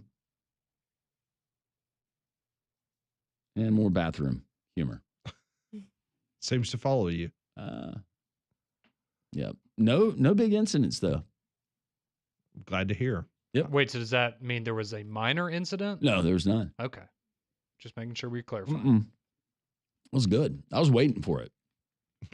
Well, at least you're prepared. You know, when is it going to happen? Never. No, it was good. That's good. Right on schedule. Glad to hear that. Yep. Glad to hear everything went well. Continue to send your text. 205-834-9450. When we come back on three-man front, we'll give you a little bit of news, as Landrum just mentioned, the transfer portal, some recommitments to Alabama, what's going on with Yaxel Lindeborg. We got a new coach in College Station from Homewood, Alabama. We'll get into all of that next on three-man front.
It is 11:23, Jocks 94.5 on this Reaction Monday. National Championship game tonight right here on Jocks 94.5 as the SEC tries to claim its first national championship in men's basketball in 13 years. Meanwhile, the Big 12, with a win tonight, will be the third win for a Big 12 school. Of course, Kansas and Baylor have had wins in the last 10 years. So the Big 12 being the basketball conference that they like to proclaim themselves, they will try to claim another one later tonight. Well, you can be a winner by going to Dobbs Ford Birmingham on Parkway East, and the Goshen and their wonderful staff. They're going to take care of you. They've really got a vehicle for every lifestyle, whether it's an Explorer, an Edge, an Escape, maybe the Mustangs, the Mach-E's, or the F-150s. They'll beat any competitor's price, and they have Alabama's largest showroom selection. Try them out. Dobbs Ford. No hassle process. It's the people that make the difference there at Dobbs Ford, on top of the great inventory and the best deal you're going to find anywhere. DobbsFordBirmingham.com. DobbsFordBirmingham.com. Check out the selection.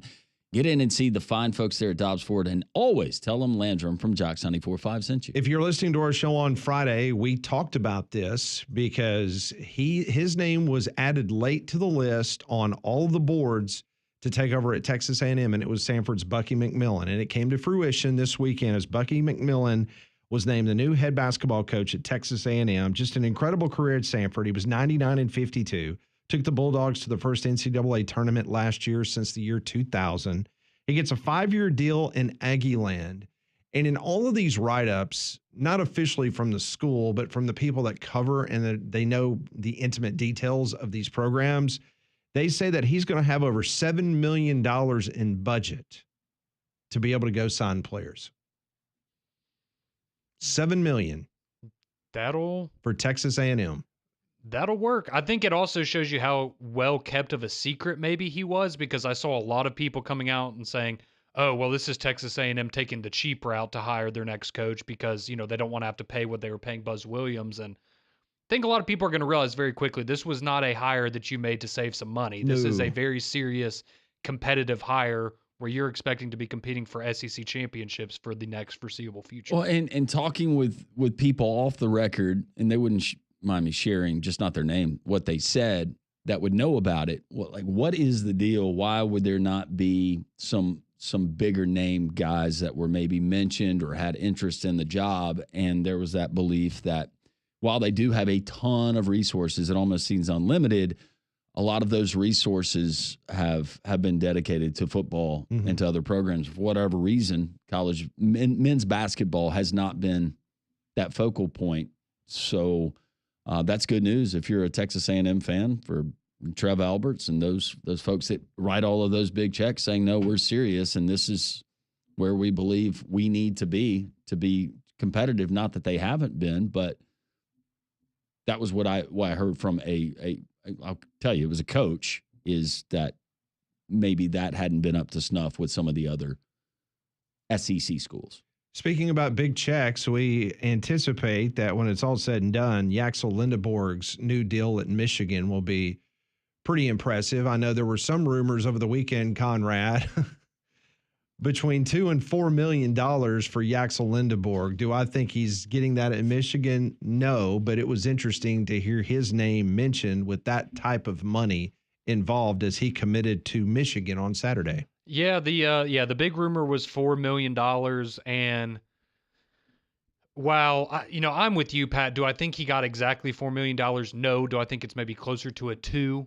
Probably, but at the same time with Michigan, we saw what they just paid for Bryce Underwood, and I know that's football, but you're paying $12 million to a kid out of high school to come play quarterback for your football program.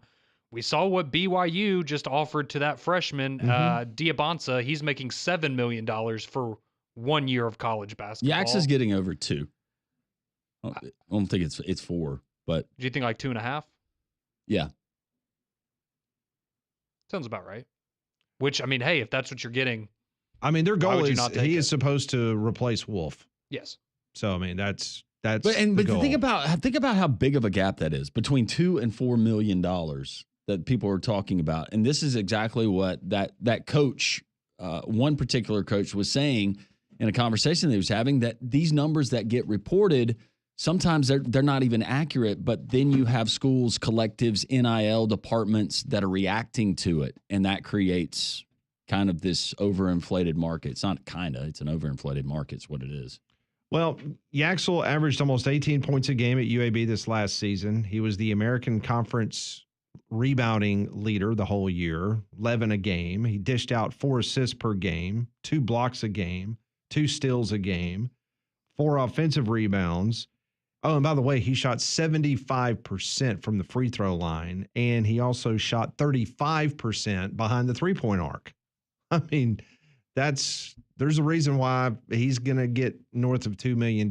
Hats off to him. He'll continue to receive data about his NBA draft grade, and he will ponder whether he wants to give it a go in the pros or just make $2 million and play in the college game again. And I think a lot of people are now deciding that, you know what, let me go ahead and get that guaranteed money and play another year of college. So if he is, because again, we talked about this last week, the last projection I saw for him was he was a late first round pick. I saw him like 27 or 28. Yes. And I saw him going to the Brooklyn Nets. That's where he was projected to go.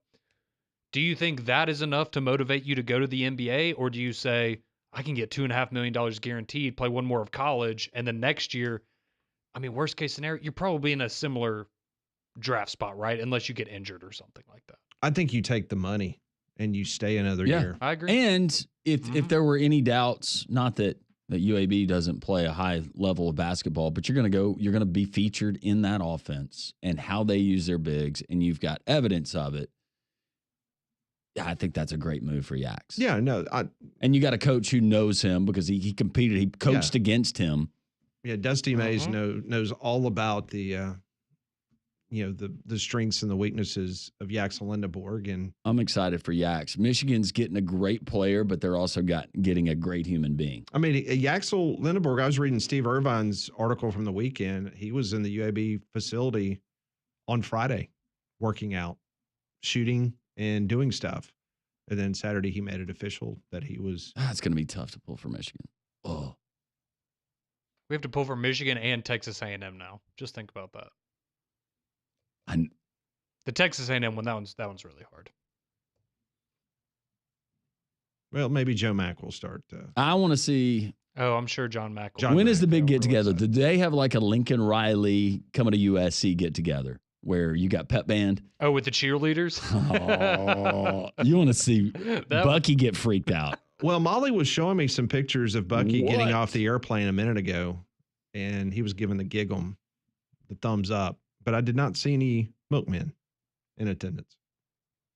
Maybe they're saving them for the big get together. Maybe that was part of his contract. Was, hey, I'll sign it, but no milkmen. But you want to go with a contrast of styles, going from Buzz Williams to Bucky and what Bucky does. Well, and Texas A&M's getting a heck of a basketball coach. And Martin Newton, there's no doubt Martin Newton, one of the most respected athletic directors and one of the best in the business. He will now have an opportunity to go out and bring up the next Bucky McMillan. And Martin has always said, and he's realistic, we appreciate everything that he's done here, and we're going to keep him as long as we can. But that reality was out there. Yeah, sure it was. And getting a Power 4 job, and to get it at Texas A&M, I'd be really excited if I was an Aggie fan.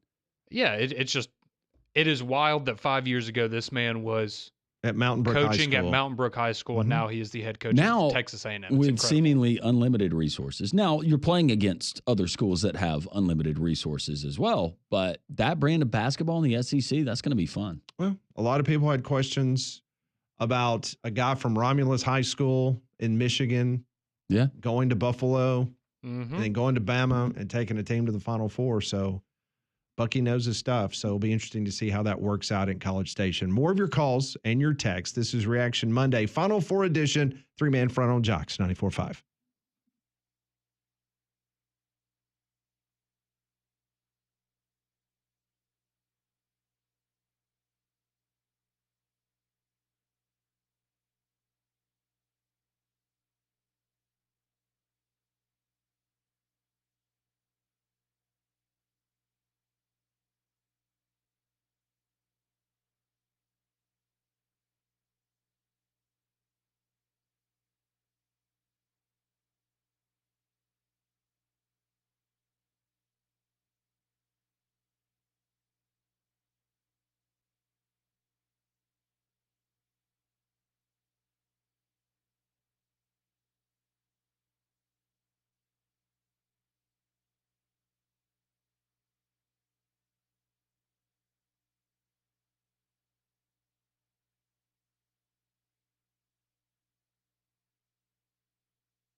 So coming up at noon today in a California courtroom, U.S. District Judge Claudia Wilken, she's going to hold a hearing to determine if she should grant final approval of the settlement known as the House-Carter-Hubbard antitrust settlement.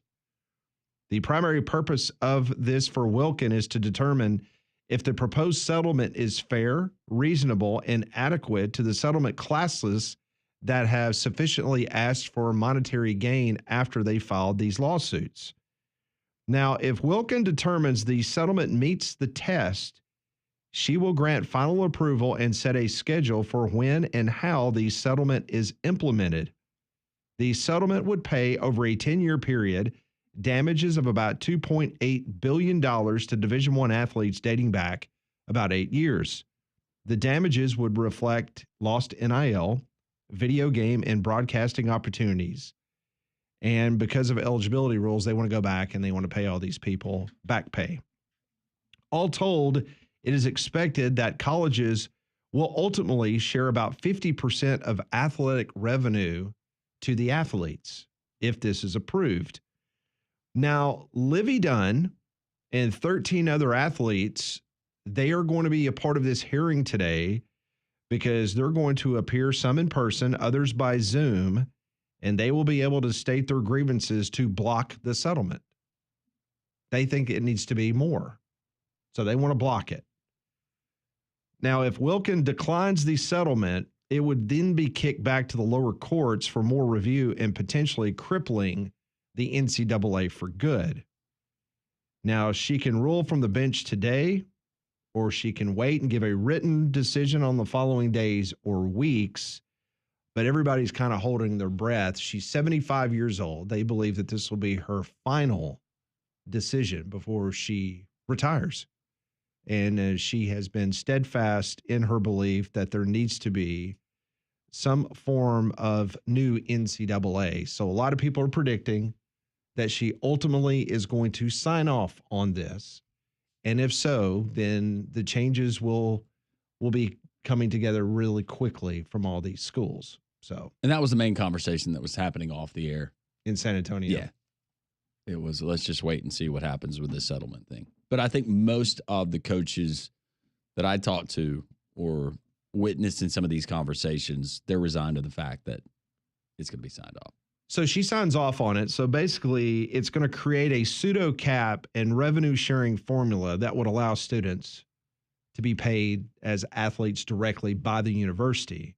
It would eliminate the NCAA limits on scholarships and instead replacing them with guidelines regarding the number of players on rosters may vary by sport. I've talked to a lot of people in Tuscaloosa, and there's a lot of really good people that have been walk-ons for many, many years that, you know, they're part of the football team. They're on the scout team. They're very involved in what goes on a weekly basis on these football programs. And there's a lot of questions because they're going to have to make decisions. And then all of a sudden you're going to get it down to 105. Don't know who came up with 105 because you have 85 is your scholarship limitations. So now they're saying that you can go up to 105 in scholarships, but you can't have walk-ons. So there's some teams that could have 125, 130 people that are in your football office, football building, that's practicing and working out and helping your football team prepare each and every week. But that's going to be out the window. And at least with this, while it affects different schools in a different way, there's been enough time where people have infrastructure-wise and gone ahead and assumed that this stuff would pass and have put together some of the necessary budgeting where this will go. So I almost feel like if this doesn't pass today, then that's just going to be more of a headache with the uncertainty of what could potentially be put out there. Well, listen, if does not pass today, or if she kicks it back to the lower courts, you want to talk about chaos? Yeah. I mean, what the likes of Greg Sankey and Tony Petitti and the rest of the Power Four, what they've been doing and meeting about and trying to come up with a new structure that all that work may not be in vain ultimately, but there's been a lot of work and there's been a lot of things that have been put in place so that when she does put that gavel down and say, this is my ruling, then they're ready to react and ready to move forward. And I think everybody would be shocked if she kicks it back to another court. But it is interesting that Livy Dunn is one of 13 people that is protesting and testifying today to say, no, you should not grant this. And this needs to go back for a potential jury trial. And if it's a jury trial, then you better get ready because we know the NCAA, what their record is if the players want to kick the can down the road even further. Well, and to be fair, she's one of the few people that probably has an argument in the sense of this isn't enough money because of everything that she brings in. But that's a very select few number of student athletes I think could legitimately make that claim, but she's one of them. Well, it's so interesting when we have this discussion because we were all excited when NIL was announced because, you started seeing the initial, whether it was the football player at Nebraska getting the deal with the AC company. You had Nick's having the deal with the hamburger restaurant here in Alabama. And that's what it was supposed to be. That's what you were given the opportunity as a football, basketball, baseball, gymnast, whatever, that you could go out and you could get paid to endorse certain products. Now it's just give me cash. There is no, you don't worry about advertising for anybody or anything. Or you'd have restaurants where it'd be, hey, the whole offensive line once a week, they get to come in and have a giant buffet and they take a picture and it's great. And it's, hey, we're feeding our local players and they love our restaurant and it's great. And now it's just cash. Yeah. Or private jets or sports cars. And I mean, there is no really houses. NIL. I mean, it is what it is. All right, let's go to the phones. Let's go to Glenn, our friend out in Colorado, joins us on this Final Four Monday. Hey, Glenn. He's coached in some championship games. Yeah, he has. Hey, Glenn.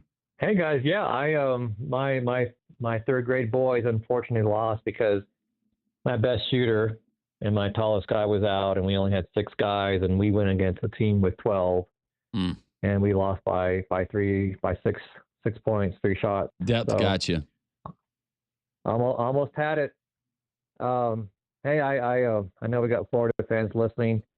I know I originally picked St. John's, and sad to hear that their passing and foul shooting really cost them that game. And, Duke had everything to win. When you have a tough defense like Houston, you got to have great 3-pointers, great inside post game. You need to have great passing and great bench guys to come in. But they didn't use their bench. And if anyone's listening, will just take time and just YouTube some of the Houston highlights this year or even last year. They do a lot of things well defensively, like cupping and also with their stunting and the big guy tagging underneath, which they do really well. Unfortunately, Auburn, Alabama does not do that really well.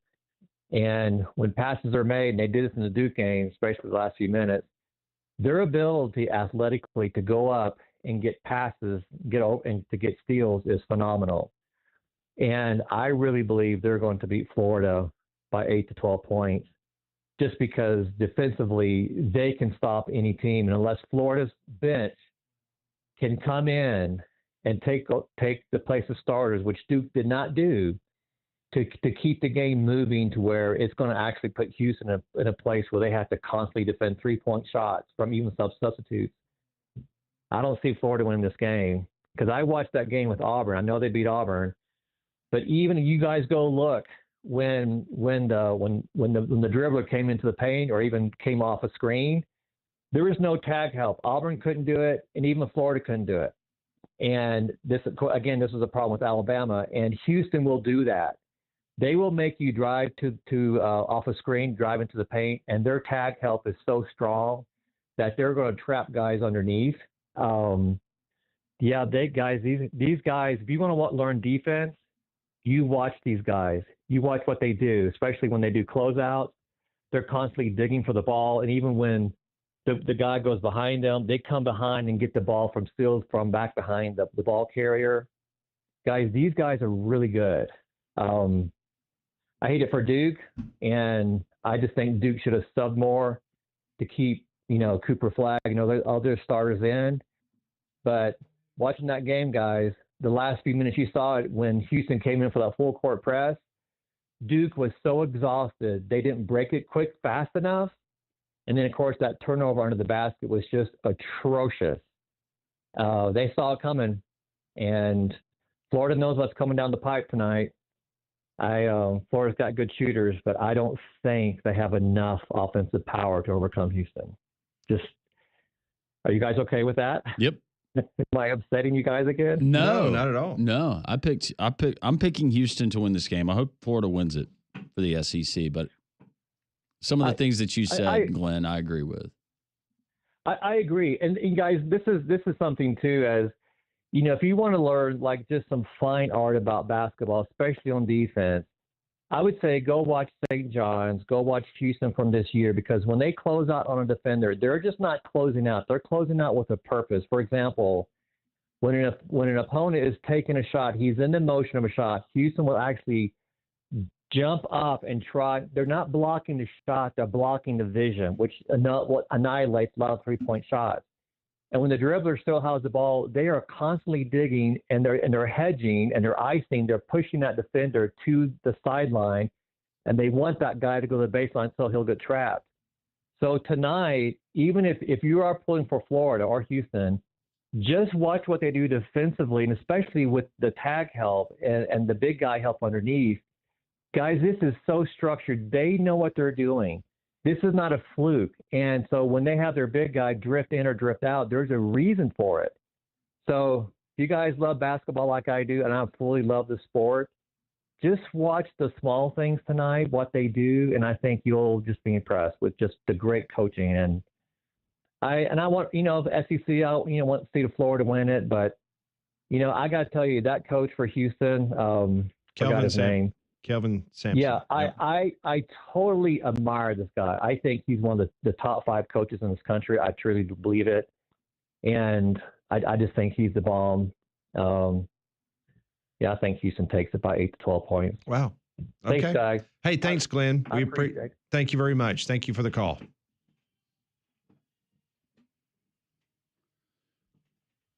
That sound means there is breaking news here on Three Man Front. For more, we send it to Molly Robinson. She's at the Three Man Front breaking news desk. Buenos dias, Molly. Good evening.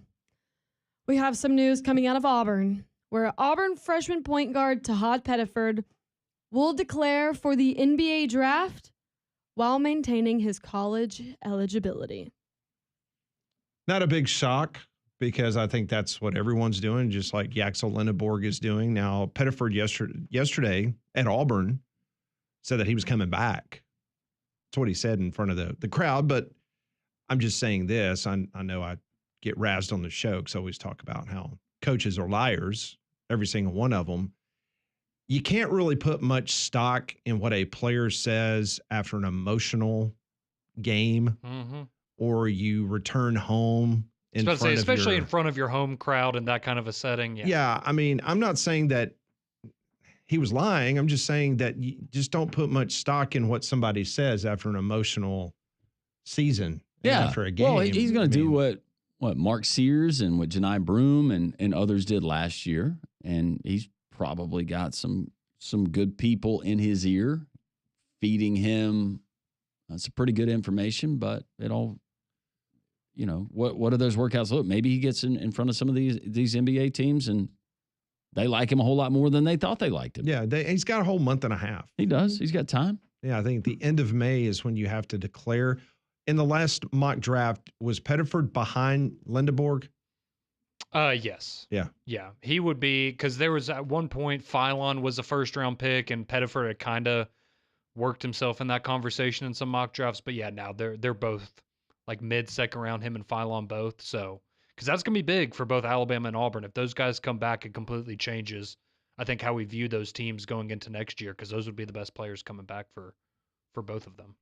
No doubt about it. So Pettiford has declared for the NBA draft, but he has until the end of May to pull his name out, just like what Janai Broom did last year. Remember, Janai Broom went to the Combine and did very well at the NBA Combine. And there was a lot of questions whether I think he would come Stevenson back. did that at Alabama too, and then he ended up coming back. Yeah. So if the market right now is for a elite guard, reportedly $3 million to play basketball, do you think Tahad Pettiford to go back to Auburn would get $3 million? I think so. If that's currently the market, I think so. I think if you're Auburn, you pay whatever that kid wants you to pay to There's come no back. doubt. No question. Yes. He's What your best about player. Chad Baker Mazara? How much? No. I would whatever it takes. If you getting Todd Pettiford back means no Chad Baker Mazara, I think you're perfectly fine with No, that. I'm And nothing saying against in it. addition, what is the value you think for a Chad Baker Mazara? I would He'd move probably on. get $1 million. I would move on from him. I would think he'd still be a 7-figure guy. Yeah. It's crazy. Sounds like he's going to come back. Who knows? I'm just curious. A lot of Would money. he be the oldest player in college basketball? At that point? Yeah, he'd be 26 next year, right? Well, I was telling Conrad the reason why Auburn was so fatigued because they're old men out there playing basketball. Yeah. They're normally in bed by 8 o'clock. Yeah, they're playing 19-year-old kids. They're spry. Yep. They're out there running up and down the court, not even breaking a sweat. You got all these old guys play for Auburn, playing the upward over 30 league. Yeah, they eat their pregame meal at like noon. Yeah. Unfortunately, the youth didn't help Duke, though. It did not. Actually hurt him. That was one sad baby face at the end of the game. All right, more three-man front. This is Jocks hey. 94.5. Ho, ho.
So tonight in San Antonio, Texas, a champion will be crowned between Houston and the Florida Gators.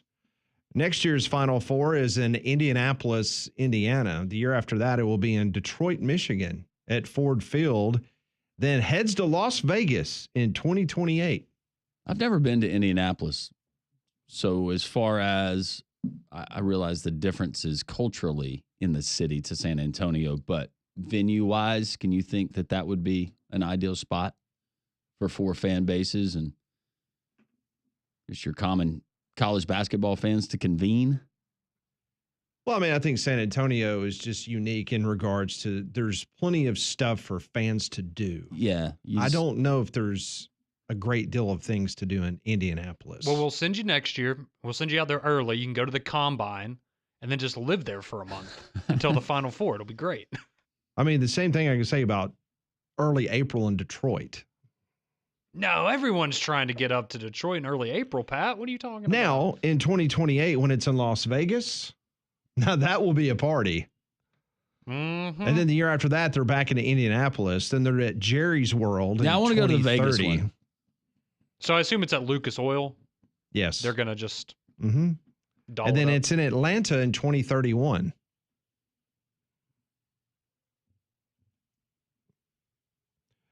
More 3-man front. We will go over the Alabama potential roster next in basketball.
It is 12 noon. Welcome back in. This is 3-Man Front on this Reaction Monday. Pat Landrum. Landrum back from San Antonio. Molly Conrad will be with you until 2 o'clock. A lot of basketball talk as we lead you up to tonight's national championship game right here on Jocks 94.5 as the Houston Cougars will be taking on the Florida Gators because the Florida Gators took out Auburn 79-73 in the Final Four. Auburn played nearly a flawless game in the first half. They had 26 first-half points in the paint. Janai Broome had 12 points, only had 2 turnovers, played a really clean game in the first half, led by 8 at intermission. But unfortunately, Florida came out on that 9-0 run in the second half in a 90-second span. All of a sudden, it was a completely different ball game. Auburn only had 8 field goals in the second half, and they had a season-high 12 turnovers in that half. And Janai Broome only scored 3 points in the second half, including 1 of 5 from the free throw line, and Pettiford goes for 2 points. Bruce Pearl, a dejected one, which is understandable.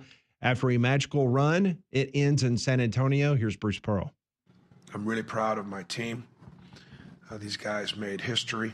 They're the best basketball team in the history of Auburn basketball. They gave us a ride that won't ever be forgotten.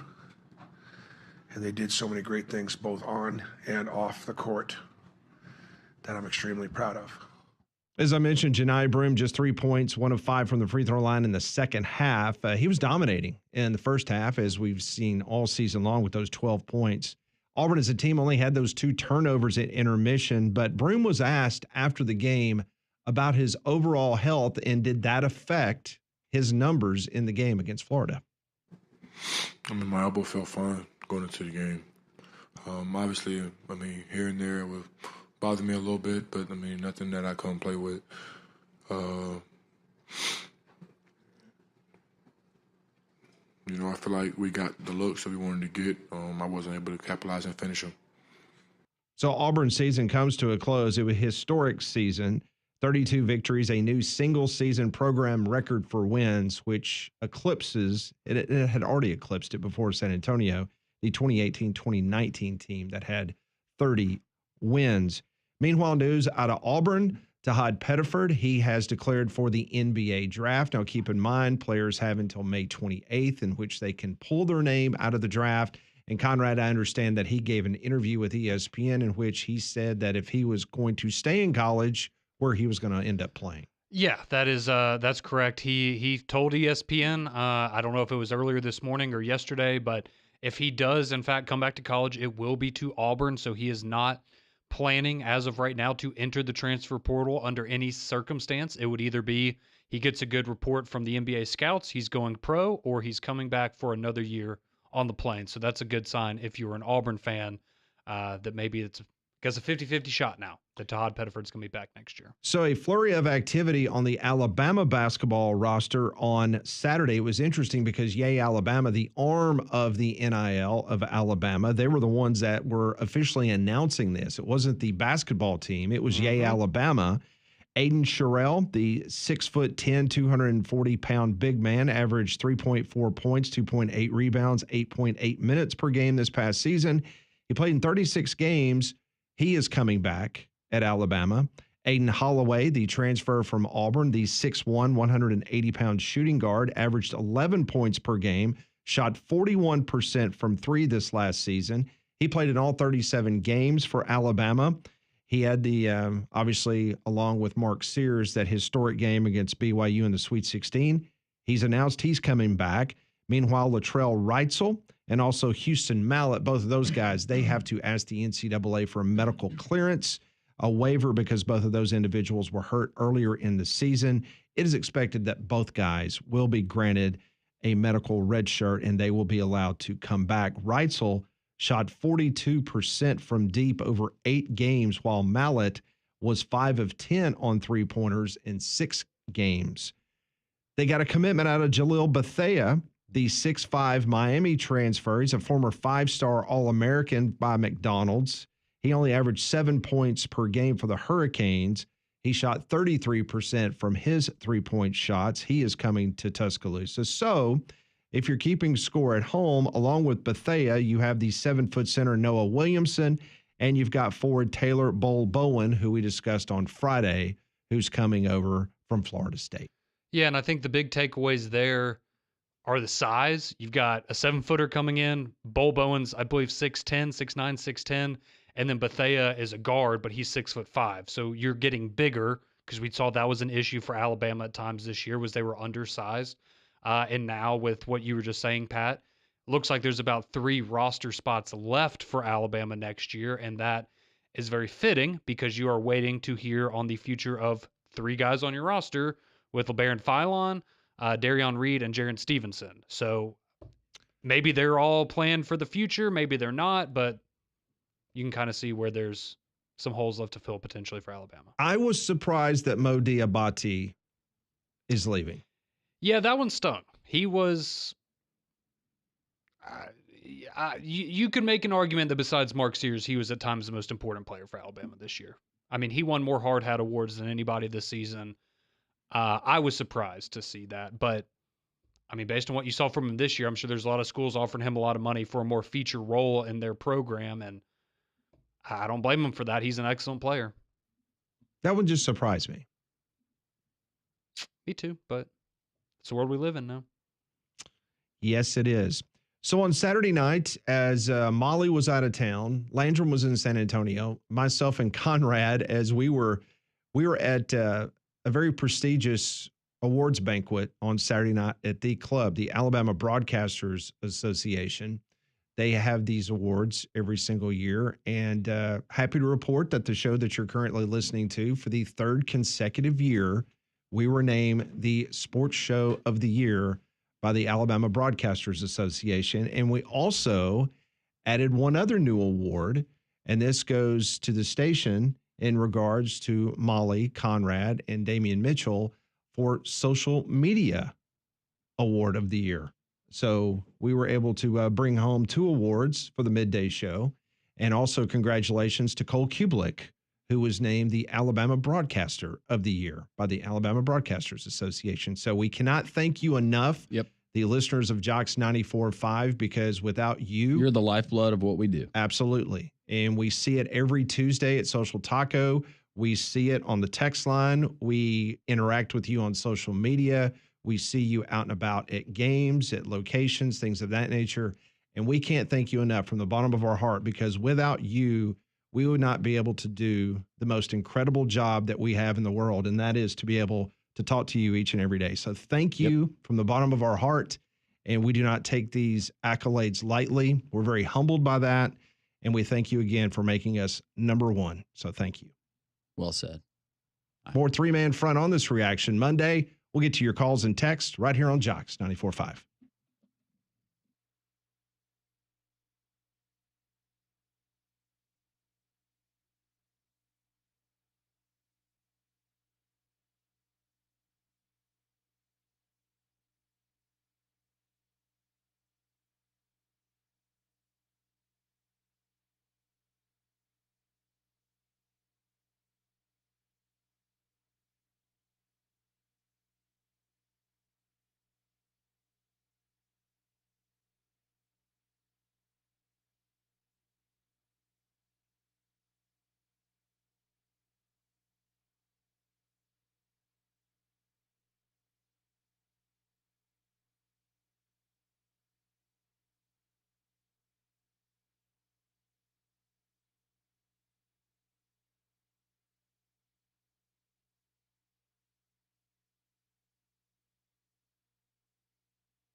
So as I mentioned, the House settlement hearing is going on as we speak.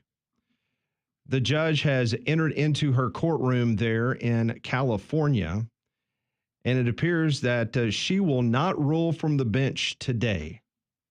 So we will have to wait. So she is going to hear arguments all day long, and then she will make an ultimate decision in the near future. But she will not today rule from the bench. She's riding out that career. Yep. 75 years old. What's one more day? Right? I was about to say, is she trying to, she need a couple extra weeks for a 401k or something to be set up right? Just drag it out a little bit. Maybe so. After these spring storms, you need to think about your roof. Seriously, it's amazing what kind of damage can happen up there. And you can't see it from the ground. I'm talking about missing shingles, hidden cracks, those little things that can turn into big, expensive problems down the road. That's why I'm telling you about my good friends over at Abide Roofing. Travis Lloyd and his team are absolute pros, and they're offering something fantastic, a complete free roof inspection, no strings attached, no pressure. They just want to give you an honest look at what's going on up there and give you your options. When I had some roofing issues, they got a drone and they took the drone up there and Travis got on the roof and they were able to show me exactly the issues that I had. Then I got my insurance company involved, and at times it looked like that my insurance company, it was going to be a problem, but Travis Lloyd and his team at Abide Roofing, they walked me through the process. They met with my insurance company, and I got a roof 100% taken care of. Thanks to Travis Lloyd. He can take care of you today. Go to their website at abideroof.com or call them at 205-922-7134. That's Abide Roofing, 205-922-7134. Lots to react to from over the weekend, and we love interacting with you. 205-834-9450 on the Jocks text line. This one coming in, and Lee says, Steve Spurrier, Billy Donovan, and Kevin O'Sullivan could all go coach at Michigan, and I would still hate the Wolverines. Did you see Billy Donovan there at the Final Four? Did not. I know I saw Coach K. Billy showed him a lot. Donovan was there, and full of disclosure, I don't watch a lot of NBA. I definitely don't watch a lot of Chicago Bulls games. How much he's aged? I thought he looked really good, but yes, he has aged. And again, keep in mind, I remember Billy Donovan when he played here in Birmingham for Providence, so, but just seeing him there, it was kind of surreal. They've clinched the Bulls clinched their playoff spot. So did they? Yeah. Well, in the play-in. Is Pippen still playing good for them? Oh, Junior?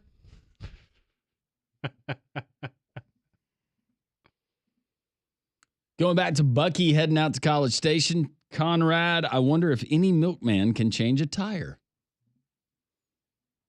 I don't know. There's a good number of them. I'd say odds are at least one of them can. How many milkmen does it take to change a tire? 3. 3 milkmen to 1 average human. 1 for the jack, 1 for the tire. And then the third one's there just cheering them on. Yeah, emotional support. That's right. Doing some little jig in the background. Choreographing a dance. That's right. Thank you for the text, whoever you are. I just read the messages. Livy Dunn is already a millionaire because of her looks. Has nothing to do with gymnastics. To say otherwise is ignorance. She hardly ever competed. Why get even more greedy? Her money isn't sports related anyway. Anyone? I mean, yes, I think the reason she's so famous is because she's an attractive woman, but she's also, she's a good gymnast. You're not an LSU gymnast if you're not pretty darn good at what you do. So, I understand what he's saying there, but at the same time, what's her specialty? Social media? I don't know. No, I think I'm asking gymnasts. No, I know. I don't know. Couldn't tell you. Is it bars? Is it beam? Is it floor? Couldn't tell you, but I will just say it is not easy to promote yourself like that. So the people that have those kinds of social media followings, that takes some work as well. So she's earned the money she's gotten. This text reads, the Supreme Court specifically ruled in the Austin case that the NCAA's prohibition against pay for play was still valid and that the quote unquote Lamborghini rule was still in effect It was the only victory for the NCAA in that case, but they seemed to have forgotten. If you're just joining us, we will not have finality in the NCAA settlement revenue sharing today, as the judge is going to hear all arguments. Pat, I so badly want to be mad about the old men comment that you made, but I just laughed way too hard. More damn anyways. Embrace it. Well, no, You have experience on the roster. That's a good thing. You know, I know it's a long season, but I mean, these are young people. Like, why are you using the word fatigue? Yeah, the fatigue argument for Bruce Pearl and Denver Jones also brought it up after the game. I don't buy that. I don't either. Because Florida went through the same schedule you did, plus one game because they made it to the final game of the SEC tournament. The reality is your players just didn't show up in the game you needed them most, and Florida's best player did. Same thing with Alabama, right? Janai Broome had 3 points in the second half. Mark Sears had a poo-poo game against Duke. And Yeah, both he had two at halftime. Yeah, and both teams are at home right now. It is what it is. It's unfortunate. How is Conrad's wife, Paige? She is great. It was wonderful to spend Saturday night with her at the banquet. Yeah, we got to send her off because on Sunday she had to drive out to College Station. So it was her final event here in Birmingham, and I'll be doing some weekends out there. And but during the week I'll be here on the show. So she's very excited about the future. Wild Hand Robinson, congrats on the awards. You all well deserved. Go Gators. Go Gators to you, Wild Hands Robinson. Congrats on the awards, guys. And Molly, just 25 years old, been listening to y'all for years. Everyone at the studio and station, hard work is appreciated. Thank you for the kind words. Josh says, congrats, well deserved. Y'all make getting through work easy. Thanks for listening on the ump. Doug, congratulations, three-man front. I absolutely love your sports coverage and how even in slow sports periods, you bring fun and entertainment to the show. Very kind. Thank you. It's about time to rev up Molly's movie minute. Ooh. She's doing nothing but horror movies this year. It's No. gonna be That's awesome. right. Nope. Yeah, Pat and I actually were talking about this. So you're going to do them, but you have to live stream your reaction to them so Yes. people can see when you get scared. Well, you won't be able to see me because I'll be in the fetal position in a blanket. So That We'll will figure be something that out. will be worth the price of admission. Yeah, there'll be a lot of people tuned into that. That's entertaining, Molly. it's something. Jody says, congratulations on the awards, guys. Well deserved. Thank you so much.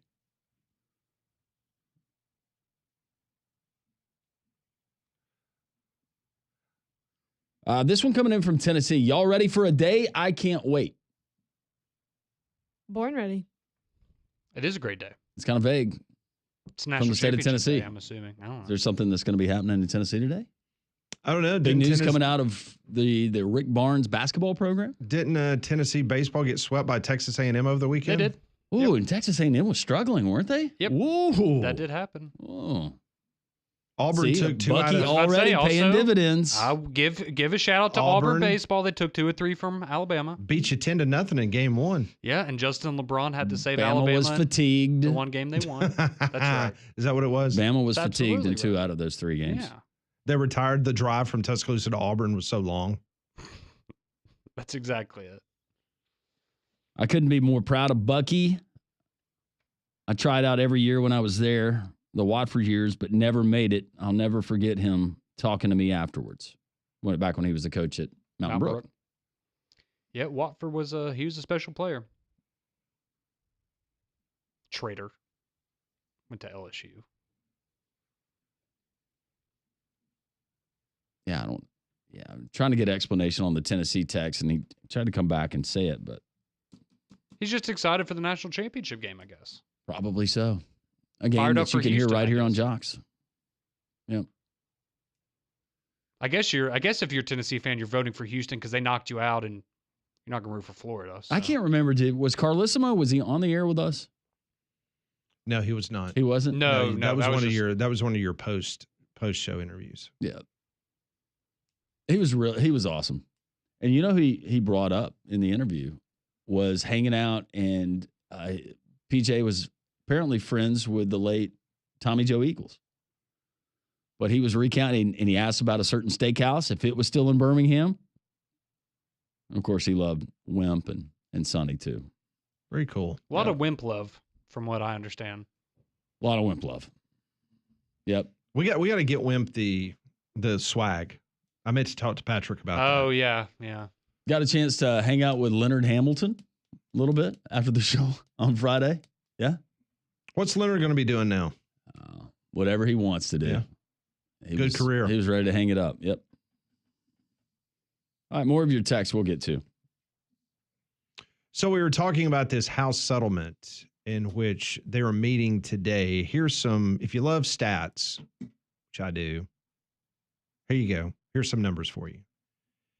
There were 390,000 members in this lawsuit. 390,000. There were 73,000 claims in this lawsuit. Wait, so does that mean 390,000 people that would receive a payout? Mm-hmm. 73,000 claims, 343 opt-outs. So 343. So there were 390,343 and 343 people. So if everyone got an even split, they'd all get like $7,200. There were 73 objectors, and 13 of those objectors, including Livy Dunn, they are testifying today in front of the judge. Is there any buzz about what number they would be looking for? The Livy Dunns of the world that think that they deserve more money? Would that be like a $4 billion settlement? Double? I think part of their objections, they do not want this thing capped. You know, where you keep hearing about 20.5, 21 million. They just want it to be a free market for all the athletes. Yes. Yep. That would not be great. No, and once again, there's going to be a reckoning financially, and there are going to be programs to move down to a lower classification. And programs that have had great success.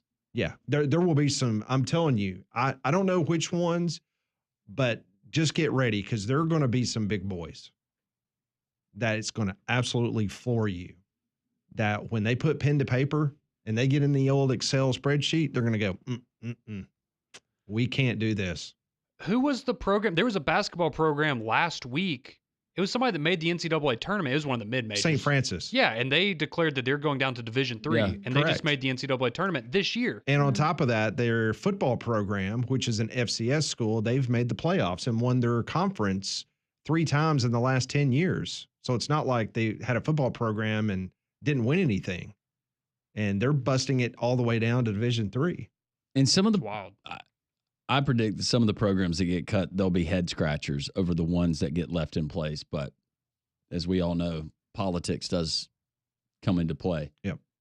Let's go back to the phones. Chris has been on hold for a while. Thanks for your patience, Chris. I hope you're doing well. Oh, no problem. I'm doing just fine. I mean, compared to when Bama lost a couple weeks prior ago, sky still is somewhat not as gloomy, you know, because I can tell it was a real down day because obviously they lost, but also the Stallions lost. But the sky today became somewhat brighter, a little dang, but brighter because the Stallions won, and also the comrades too. Unbiased and unbiased say so. When the moment hits them, but I'll say it. The Auburn Tigers are back home, riding the L train. That's what you love to see. So you did not shed a tear for Auburn losing. I put those things in my morning coffee, baby. What you talking about? Okay. Number 2, when it comes to the Stallions, right? Yeah, they started out slow in the first game, you know. Things got going on, and then the second game, the Alice Mizzou got injured. They picked it up and whatnot. Still started slow, but the defense is coming along. But the offense just had to. I think it's just because it's just so early. They hadn't really had enough chemistry time to develop themselves, but. You can at least say Sternberger still being Mr. Reliable. Young Kane doing work, and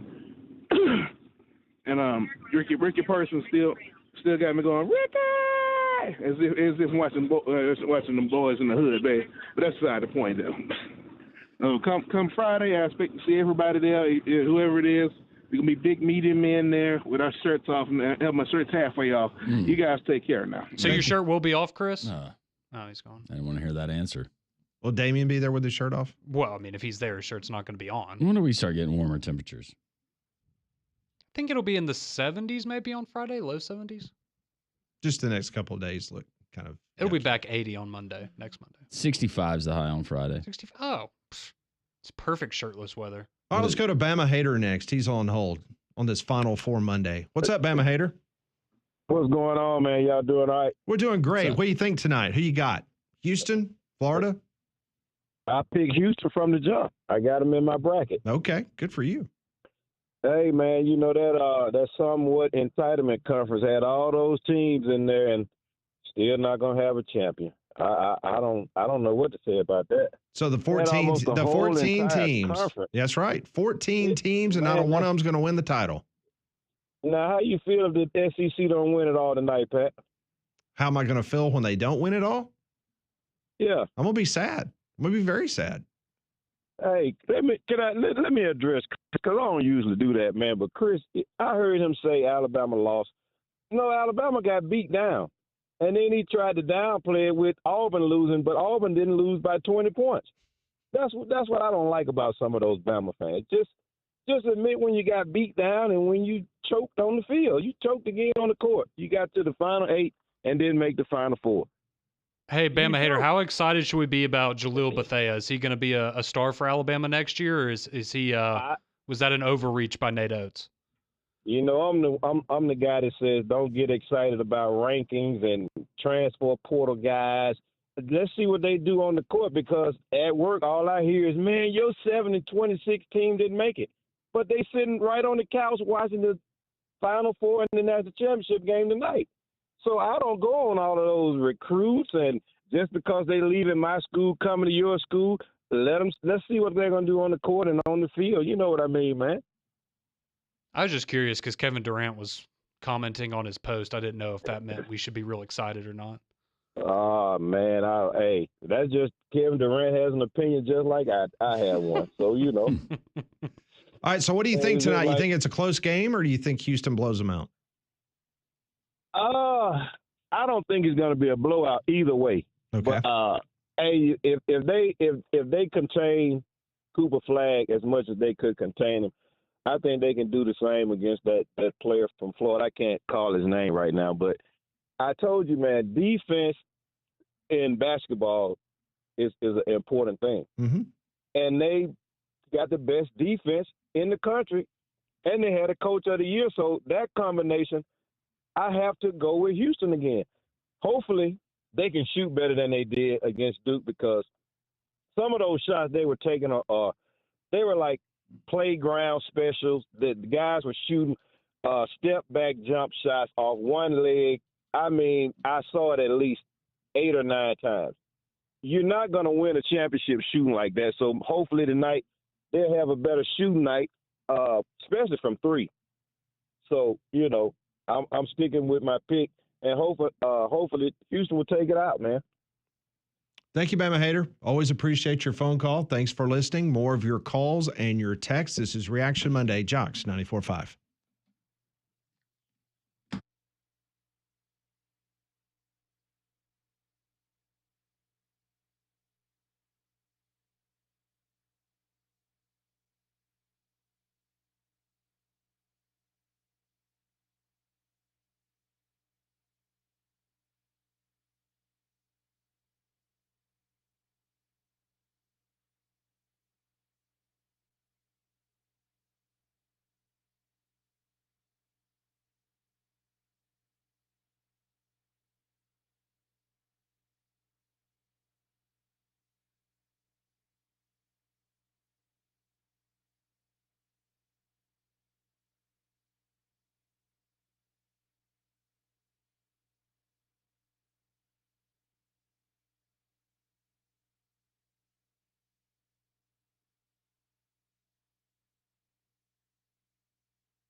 Well, the number 2 team on the Fox College football broadcast crew is leaving Fox. Brock Heward is calling it a career. He is walking away from the broadcast booth. He has went on a podcast, and he has informed that he is going to be a coach at his son's high school. He's going to be a tight ends coach. Nice. So he is walking away from the broadcast booth because he wants to spend more time with his son. He joined Fox from ESPN in 2019. You can see him doing a lot of work with the UFL, does sideline stuff on Fox.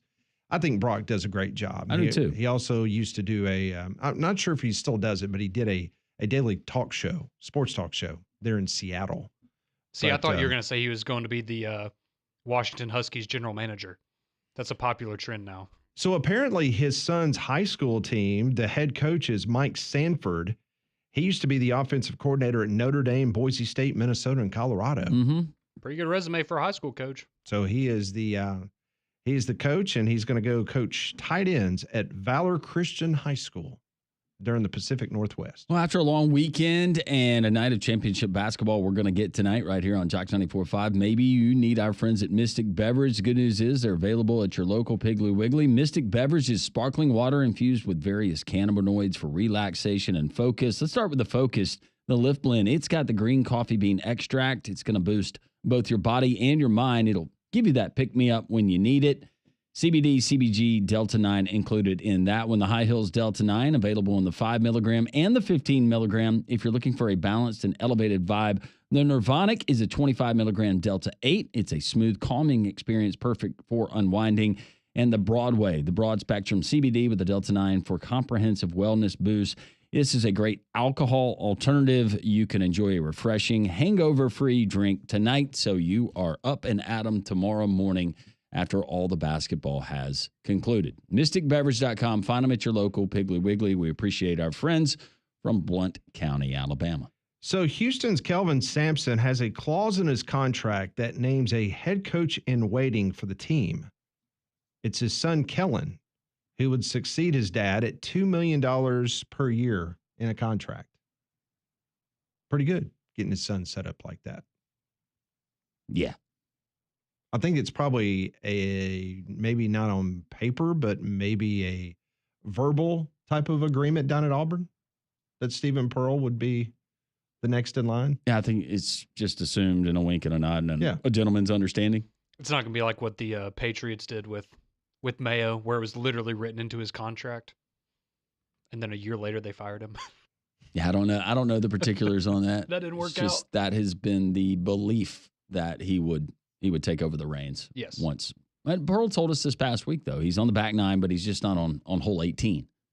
So how many more years? I think his contract runs through I want to say it's 2028, but I might be confusing his with Nick Saban's contract that he had prior to stepping down. But Bruce Pearl will be there as long as he wants to be. 1-800-239-WJOX. Let's go to Pelham. Chuck joins us next on the program here on Reaction Monday. Hey, Chuck. Hey, guys. Hey, this is Don calling. I just wanted to call. Whoa, hold on. Is this Chuck or is this Don? Who is this? Don, stop it. Don, quit acting like Chuck. Why are you imitating Chuck? Well, I want to congratulate y'all on your award and everything. Pete and Larry, you do a good job running the show. And I know Mallory and Chadwick help you a lot. I'm just finishing up my barbecue down here in Chilton. But since y'all winning awards, I want to win one. I want to be nominated for having the most irritating voice of all the Jocks callers. Not just the three-man wall show, but the whole station. Oh, man. Okay, Don, we'll see what we can do. I'll break character. How is your voice that irritating? Pat and Landrum, y'all may remember Doug and Wendy Weiner on Saturday Night Live? Yes. I think and I'm not trying to make anyone mad. I'm just doing a little entertainment here. I appreciate it. You have to try to sound that irritating. If you remember how irritating Doug and Wendy Weiner were. I do remember that. Yeah. Those are some wonderful characters. Enjoy the show. Thanks, Enjoy Chuck. the show. Thank you, man. Chuck. Thank you, Chuck, giving us a call from Pelham. A little levity on this Monday. I've not watched the skit. Oh, that was so good. Very good. That's way back in the day. He went deep into the archives for that one. Yeah.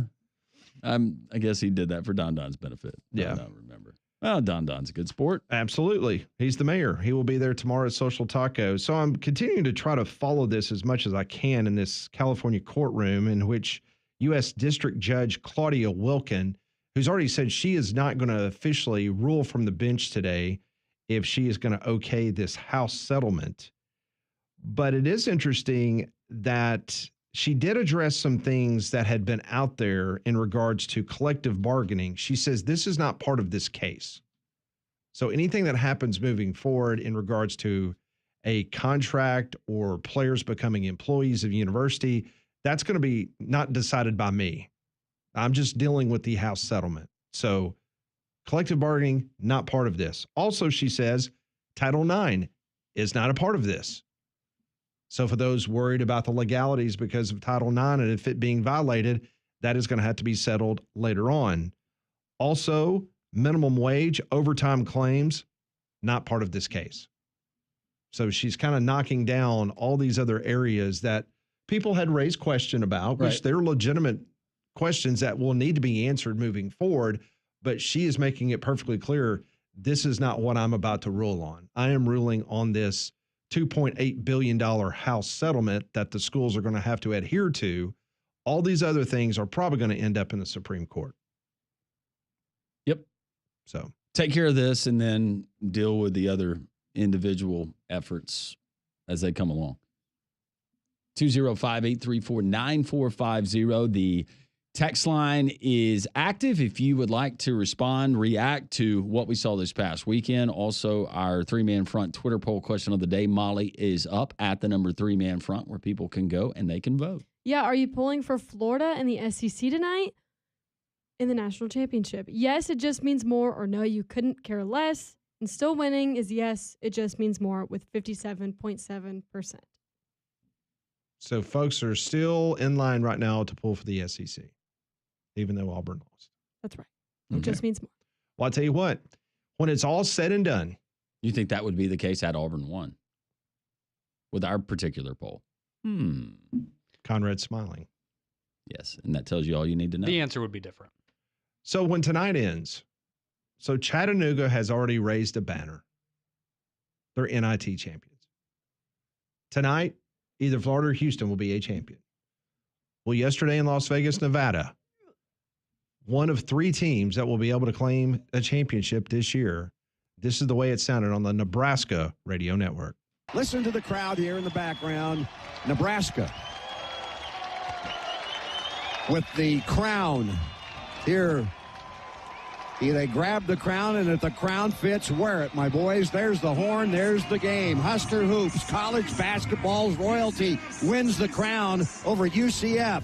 Final score, Huskers 77, UCF 66. And it's a championship at the end of the year because there will be only two teams, actually three, who end the year with a win. And the NCAA, the Crown, and the NIT, and Nebraska's one of them. Go Big Red. Basketball royalty, Molly. Yes. I can't recognize. I'm sorry, Molly. This just happens to be your school. This is not because of you. I can't recognize it. I'm gonna have to walk out and protest. Fake. There he goes. He's out Wow. in protest. Didn't think he was that big of a hater. No, he just had to go to the bathroom, I'm sure. Then probably that's probably He's just jealous. He that's didn't want probably the the real But reason. that is a big accomplishment, and I understand it's the crown. You know, you're making the play on words there, but the basketball royalty, I mean, that's funny. And they're making money. 300 grand. Yeah. 300 grand. For the Good whole them. team or per player? No, for the whole team. Oh. Come on. They're making money. I was like, are we in the wrong tournament? No, Like, no, you're thinking about the Las Vegas tournament yeah, I in the did. preseason. Exactly. I'm like, And you know what? I could be wrong, but I think Nebraska might be the first team because they won a tournament in season. They won the Diamond Head Classic, I believe, but then they didn't even make their conference tournament. Clearly didn't make the big dance, but then they win a postseason tournament. It's an odd route. Yeah, it's very odd, but we'll take it. They played well. They did. I watched them a lot over the weekend. And they helped you as well. Absolutely. You're welcome. The 4-point spread yesterday was outstanding. I appreciate that. So Florida and Houston tonight are playing to tie Nebraska's record of winning 2 tournaments this year. That's right. So that's big for Florida or Houston. Wait a second. Did Florida not win any type of preseason tournament somewhere? I don't remember them. Maybe they did. I don't remember that. I don't remember either. So they won the SEC championship. Yes, So and won Houston that won the Big tournament. 12 championship. So Mhm. maybe I misspoke and it's going for 3, but they're Might. trying to catch up to Nebraska They in my are. mind right now. Yeah, go Big Everyone's looking up at the Huskers. Right. Watching Juwan Gary Mhm. in a post-game press conference, kind of taking a shot at, Last Alabama player standing this season. That's exactly right. took a shot at Nate Oates in his post-game. Oh, did he? What'd he say? Mm-hmm. Talking about why he went to Nebraska, because he wanted to play for a coach that believed in him. Well, that's Yeah, fair. He Conrad. wouldn't have cut it for Alabama the past couple of years. So But we I'm glad. believed in him. And that's great, but he wasn't. He wasn't good enough for Alabama. It's Hater. okay. He wasn't good enough for Alabama. No, he wasn't. Otherwise, he would have been there. Was Mo Diabate good enough for Alabama? That's different, Pat. That wound is still fresh. Oh, okay. All right. More here on Three Man Front as Landrum has made his way back into the studio after his protest. We'll tell you more about that when we come back.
Hope you'll join us at Social Taco tomorrow from 10 until 2 o'clock. It's Masters Week. Yeah, that green jacket's been sitting in your office for 358 days? Yep. We'll see if anybody can take it from me this year. Doug Bell will be one of our featured guests tomorrow, live from Augusta, Georgia. So hopefully you'll join us out at Social Taco tomorrow. And then on Friday, Landrum and I will be at Twin Peaks. We'll be there for the day 2 of the Masters. Yeah. A little bit of bad weather in Augusta today. I think they opened the gates a little bit later than usual this morning. Rain is expected throughout today. Hopefully everything will get dried out and we'll be good to go later this week. I also want to point out that tonight, if you live anywhere in the neighborhood that Conrad and his wife live, they're not Florida fans, but they are tonight, because it boils down to this. We had 67 people that provided picks in our bracket challenge, in our little office basketball pool. Paige is currently in first place. And if the Florida Gators win tonight, she will take home the luxurious trophy. And if Florida loses, some guy that's in 40th place right now will jump up to the top and win. He's not in 40th. He's in 16th. Like 16th place. Oh.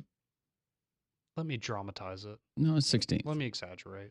But the beauty of this is the fact that she would not have picked the national champion, whereas this individual would have. Mm-hmm.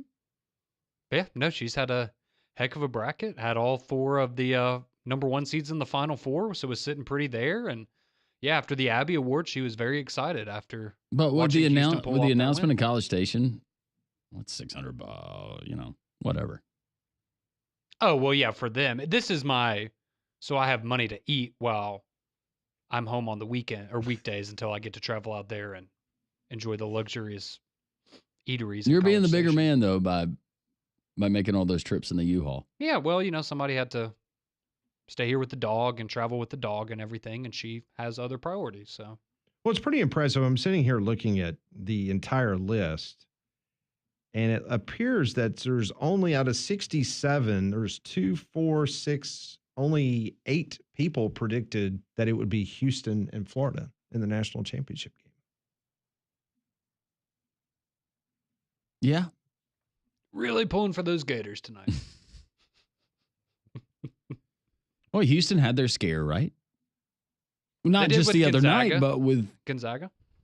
With Purdue. Only 4 of the 67 predicted Alabama to win the national championship in our bracket. You said 4 people picked Alabama to win the national championship? Mm-hmm. Yeah, I was not one of them. That Purdue team, that was a 2-point win. The Gonzaga game was really close. That was a 1 or 2 point game? And then Tennessee, not so much. No. And then, of course, what they did the other night versus Duke. That was, man. Will you call it a meltdown or a comeback, however you want to look at it. Will that be a top 5 when years from now you think about Final Four moments? It will be for me. Mm-hmm. Yeah, I mean, short of a what was on the line, a buzzer beater, the team that lost the lead, that was in control with your National Player of the Year, and for that to happen the way that it unfolded is just well, and it's the team that not everybody, but most people thought they were unbeatable. According to Ken Pom, they were the best basketball team of the last decade. Houston is the second best basketball team of the last decade there. But yeah, I mean, it's the fact that it was Duke and Cooper Flagg going down in that way, and Cooper Flagg having the last shot and missing. And every college basketball coach, and you don't have to be one, but the first thing that they said is Duke has the most NBA ready talent of any team. And it's not even close. But it being up close and watching Duke, watching all 4 of those teams, but watching Duke just physically how impressive they are and how long they are and how quickly they can get. It's amazing that anyone gets up a shot. Yeah. And while, yes, they do, they're super talented. They're really big. I mean, there's a reason Coach Cal only won 1 title at Kentucky, right? If you're going based on who had the most NBA talent, that, as we've seen, doesn't win you the day a lot of the time. It's the experience and having guys that with high basketball IQ that aren't going to be shaken. And why now, especially, you're not going to see dynasties of teams going back to back to back to back and winning a national championship. That Duke team, they had everything right there. And would have loved a matchup with Duke and whoever they played, whether it be Florida or whether it would have been Auburn. But to lose that particular game, I think that's it's going to help Houston tonight. I think this is a Houston team that is just taking on the mantra of we refuse to lose. And remains to be seen. Again, I'm pulling for Florida, but my pick is Houston. Well, somebody else that refused to lose over the weekend is Wallace State softball, as they swept a 4-game series against Shelton State over the weekend to take over first place in the ACCC softball standings.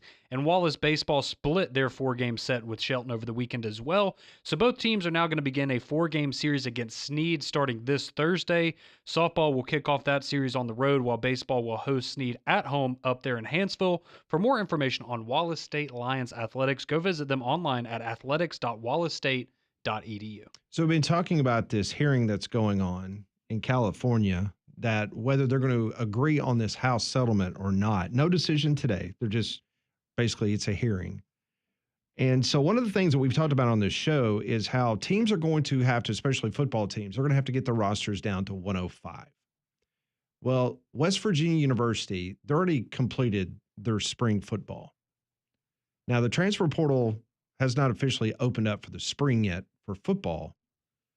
But as of this moment, there's some reporters reporting that 19 players have been removed off West Virginia's roster. Keep in mind, you've got to literally make cuts now off your football team.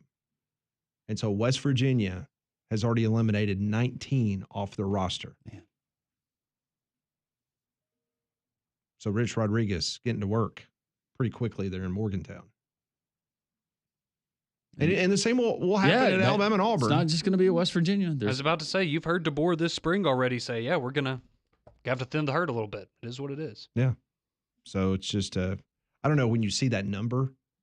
19's a lot. It's just kind of shocking knowing that there's going to be more, because then you'll have the transfer portal open up, and you'll have a lot of people that go through spring and they're not happy. My question is, who does it aid with those, if it's 19 of that caliber of player, and it's going to be dependent on where do those guys end up going and whose spots, as the dominoes continue to fall, are they taking?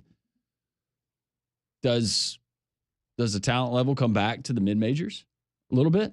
They get an infusion of this. There's only so many Power Four schools that you can go to. Your next Baker Mayfield coming to a mid-major near you. Maybe so.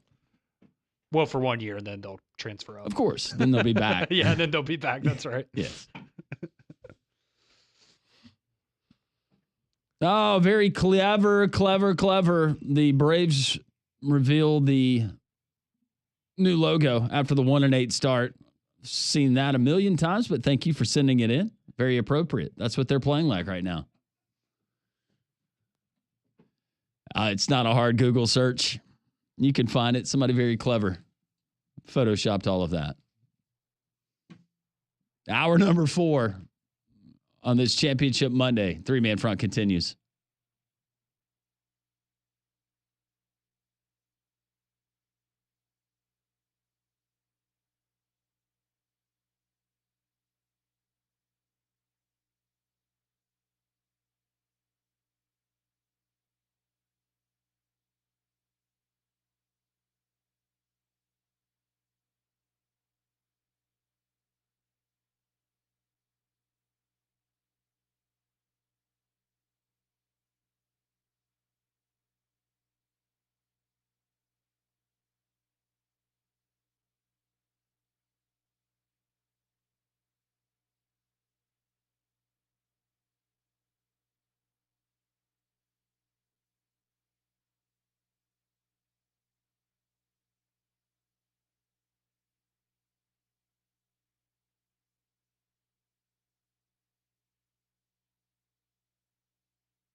It is 1 o'clock. The gang is all here on this Monday.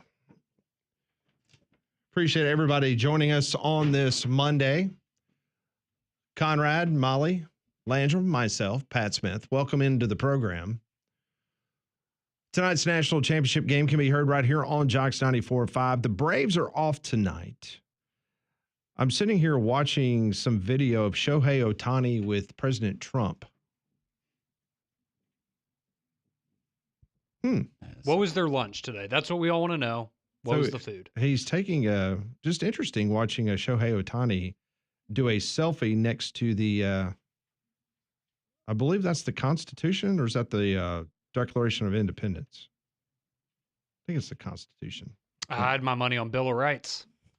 Lost that prop bet.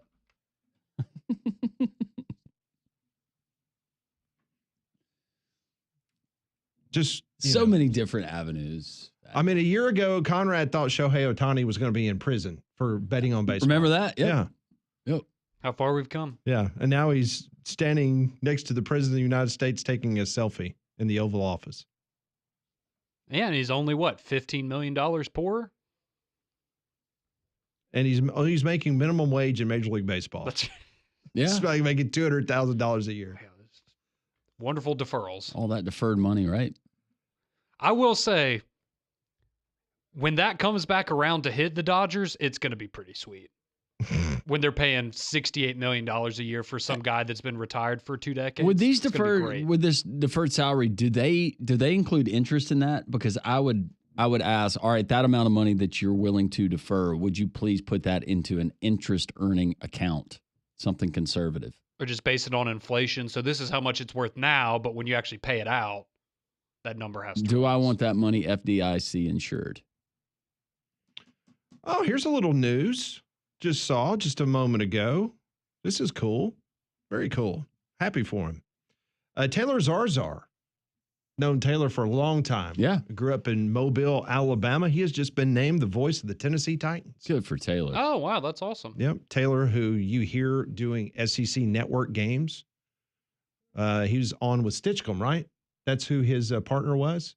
Taylor lives in Charlotte, and he's done local radio in Charlotte. He's also done stuff for the Carolina Panthers. He does a lot of their preseason games on local television. So Mobile's very own Taylor Zarzar heading to Nashville, Tennessee. So Mike Keith, now the new voice of the Tennessee Vols. Of the Tennessee Vols. And so now Taylor Zarzar has just been announced moments ago as the new voice of the Tennessee Titans that you will hear right here on Jocks 94.5. So a very nice, familiar voice. So congratulations to Taylor Zarzar. Yeah, get ready to speak Cam Ward, buddy. Is that who they're going after? They better be. I would hope so. Continuing to monitor the transfer portal, and this is a guy that Auburn was able to get, but I was reading a story, had no idea. I don't know why I would have, but Keyshawn Hall, the kid that is transferring to Auburn from UCF. He started his career at UNLV, and he weighed 295 pounds. Oh, and how much does he weigh now? Do you know? 240. But they called him Big Guard. Yeah. Back then. And they still call him Big Guard, but he has lost the extra 60 pounds. I was about to say, if you've seen him play, he is very fleet of foot for somebody that used to weigh 300 pounds. Well, think about how light he feels now. Oh, yeah. He's a new man. It's like swinging that bat with a donut in the on-deck circle. And That's right. You can get up there. And I see what you did there with the donuts. You can get around on that fastball all of a sudden. Uh-huh. But yeah. Good for him. 60 pounds. Whoa. I'm laughing because I just saw Auburn baseball tweet out a graphic of the state of Auburn. It's the outline of the state of Alabama because, yeah, it's interesting. They Where's football? Well, they failed to mention the fact, you want to talk about baseball, they failed to mention that UAB swept Auburn this year. First time ever. They did. So, yeah, just goes theirs. The state of Auburn. Auburn won another SEC series. That's 3. That's 3 more than they won all of last year, I think. But I was just talking about, I was doing a little bragging there because they omitted. They own the bragging rights, Conrad. Yeah, they do. And congratulations to them. They are number 11 in the baseball rankings that came out today. Alabama's number 12. So good for Auburn. As bad as they were, NIL, the transfer portal, man. Reload that roster. Yeah, Coach Thompson doing a good job. Yep, certainly is. And go coach the Braves. No, it's okay. We're already there? I'm not there. I'm not there. Memorial Day. I do have my questions about new hitting coach, though. I like how, what Pat said, don't worry about Memorial Day. It's like, man, 7 weeks is a long time to to kind of wait to see if you're going to be able to turn things around. It's a lot of waiting. Okay, so I'm sitting here and I'm going to go around the room and I want to see if you guys can answer this for me. So there was an article that came out from the assistant general manager of the Boston Red Sox. How much do you think regular season last year, the Boston Red Sox, how much did they pay for all the baseballs they used? Regular season. Oh, man. I remember reading, the amount of baseballs they use is insane. The dollar amount. I'll just go even $1 million. $1 million, according to Landrum Roberts, on baseballs for the I have no idea where to start. Neither do I. A million baseballs, $1 a baseball. All right, let me see if I can get any more clarification here. That does not include the minor leagues. Is this just home games? You must provide 2 cases of baseballs for every visiting team. Okay. Landrum goes $1 million. I'm going to go 2.2 million. 2.2 million for Conrad. I'll go 1.7 million. 1.7 million. The total number, according to the assistant GM of the Red Sox, was $490,000. No, that's a bargain. Yeah. I guess you buy in bulk, you get a deal. Yeah, I'm sure they have something worked out. How much do you think they spend on bats? Lumber prices have been up. Now, I'm just going to throw this in there. I don't have the exact numbers, but if someone asked me this question, I would go a lot lower. The reason why is because a lot of the individual players have their own bat deals. Correct. So the team doesn't necessarily have to provide you with the bats. But how much they did have to spend money? $205,000. Yeah, I was going to say like 250. 300. $150,000. Oh, it's nothing. How much on batting helmets? $68,000. Like 80 maybe? 68,000? 54,000. 80? 19,000. Wow. How much on baseball rubbing mud? Now, the rubbing mud, you can get that in 5 gallons. I've had to work and rub down all those baseballs when I was a bat boy. $5,000. No, it's going to be a little bit higher than that. I don't know how much rubbing mud costs. $14,500. 10K. $500. Huh. Really? Huh. Where are they getting theirs? Then let's get a deal. Yeah, I know. Landrum's like, wait a second. What? Where you get robbed? All right, so it's $490,000 on baseballs, $150,000 on bats, $19,000 on helmets, and $500 on baseball rubbing mud. See, I didn't realize that you had to provide the visiting team two cases, right? Is that what I said? Yeah. Yeah, I didn't know how that worked. If you had to bring your own baseballs or if it was And provided. I It makes imagine sense to when be I say provided. cases, we're not talking about 24 boxes. Of Well, at the baseballs. minor league level, you get the fresh baseballs, and then you get the rubbing mud. You got to mud them up. And you're responsible for rubbing down a lot of baseballs. Last Wednesday, Jonathan brought us 2 baseballs from the. That's right. They were having some BP doing some practice out there, and he brought us a couple baseballs. Yeah. Somebody was asking how much on sunflower seeds. Did not list that. It's a lot of money to go exactly 500. Because if you look in there in the dugout, it's always cool because they always have the snacks. They have the It's like the And the bubble gum. It's like the fish and tackle box. Yep. You open it up and you got everything. Right now, with the team bucket that you can order from our friends at David, it's a 50 count bucket, and from their website is It's a bucket of 50 baseballs. No, sunflower seeds. sunflower seeds. Oh, We had a listener that was asking how much on sunflower seeds. But I thought that David might just provide them. I was about to say, because you always see that shot of David there in the background. I would think they had some sort of deal with them and like double bubble or whatever it is that they chew, Big League Chew, something like that. Let's see. This is back in 2019. A case of David's original sunflower seeds cost $81.89. It's amazing how much a dozen baseballs.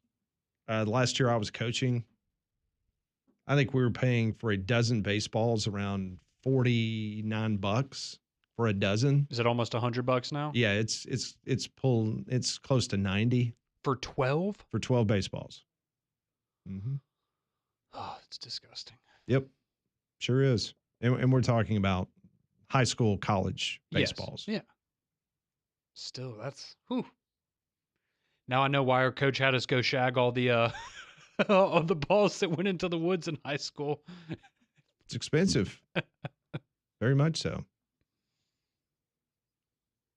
1-800-239-WJOX. The Courtesy GMC text line's open at 205-834-9450. Talking about Courtesy GMC, I know it's a brand new month, but the deals continue to roll on there at Courtesy GMC in Trussville. They had an incredible February, even better March, and so April, it's going to be another record-setting month there at Courtesy GMC. Whether you're in the market for a brand new GMC Sierra or a GMC Yukon, whether it's a Yukon XL, regular Yukon, they got the Denali package. How about the GMC Canyon trucks, the GMC Acadias, the Terrains, you name it, they got it right there for you and the best deals you're going to find. Don't have to drive anywhere else. You need to drive right there to Trussville off of exit 32 I-459 at Courtesy GMC. They will not be beat on any deal. They tell you to go to courtesybirmingham.com because you can check out the deals they have there, compare and contrast against other dealerships, and you're not going to find a better deal anywhere than Courtesy GMC right there. Compare dealerships. They encourage it.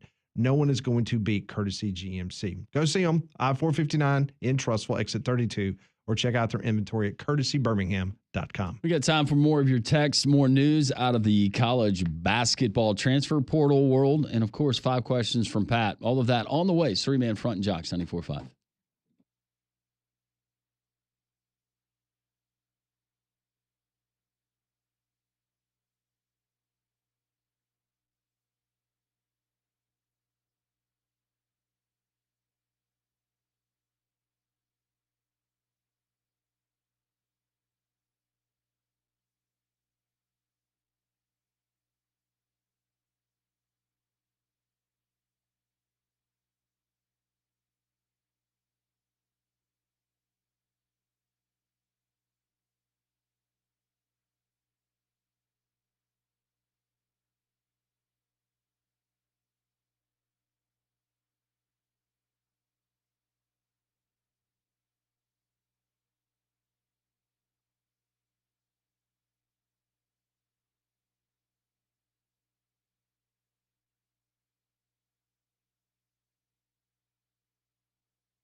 116 3-man front here on a Monday, a Reaction Monday. A lot of reaction from you all. We always appreciate it on the games that we had this past weekend.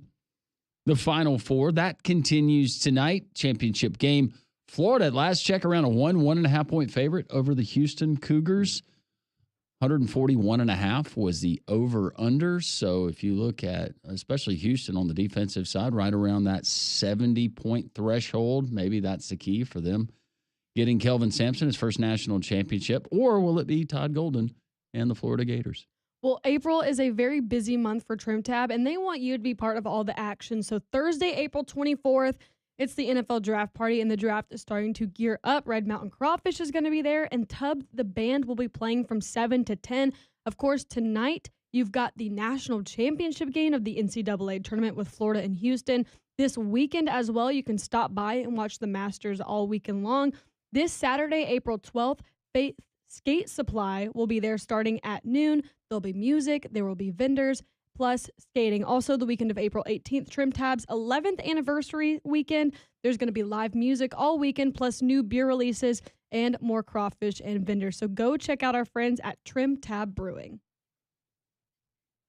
We continue. A lot of reaction coming in today on the text line, 205-834-9450. And we continue to monitor the college basketball transfer portal. In case you missed it, Tahad Pettiford, sensational guard for Auburn this season, has said that he is going to declare for the NBA draft. He's going to test the waters. But if he does come back to college basketball, he will play for the Auburn Tigers and Coach Bruce Pearl. He's got until May 28th to decide, so he's going to go through the process. But people there in Tahad Pettiford's camp saying that if Tahad Pettiford does play basketball next year at the college level, it will be in Auburn. So maybe some good news there.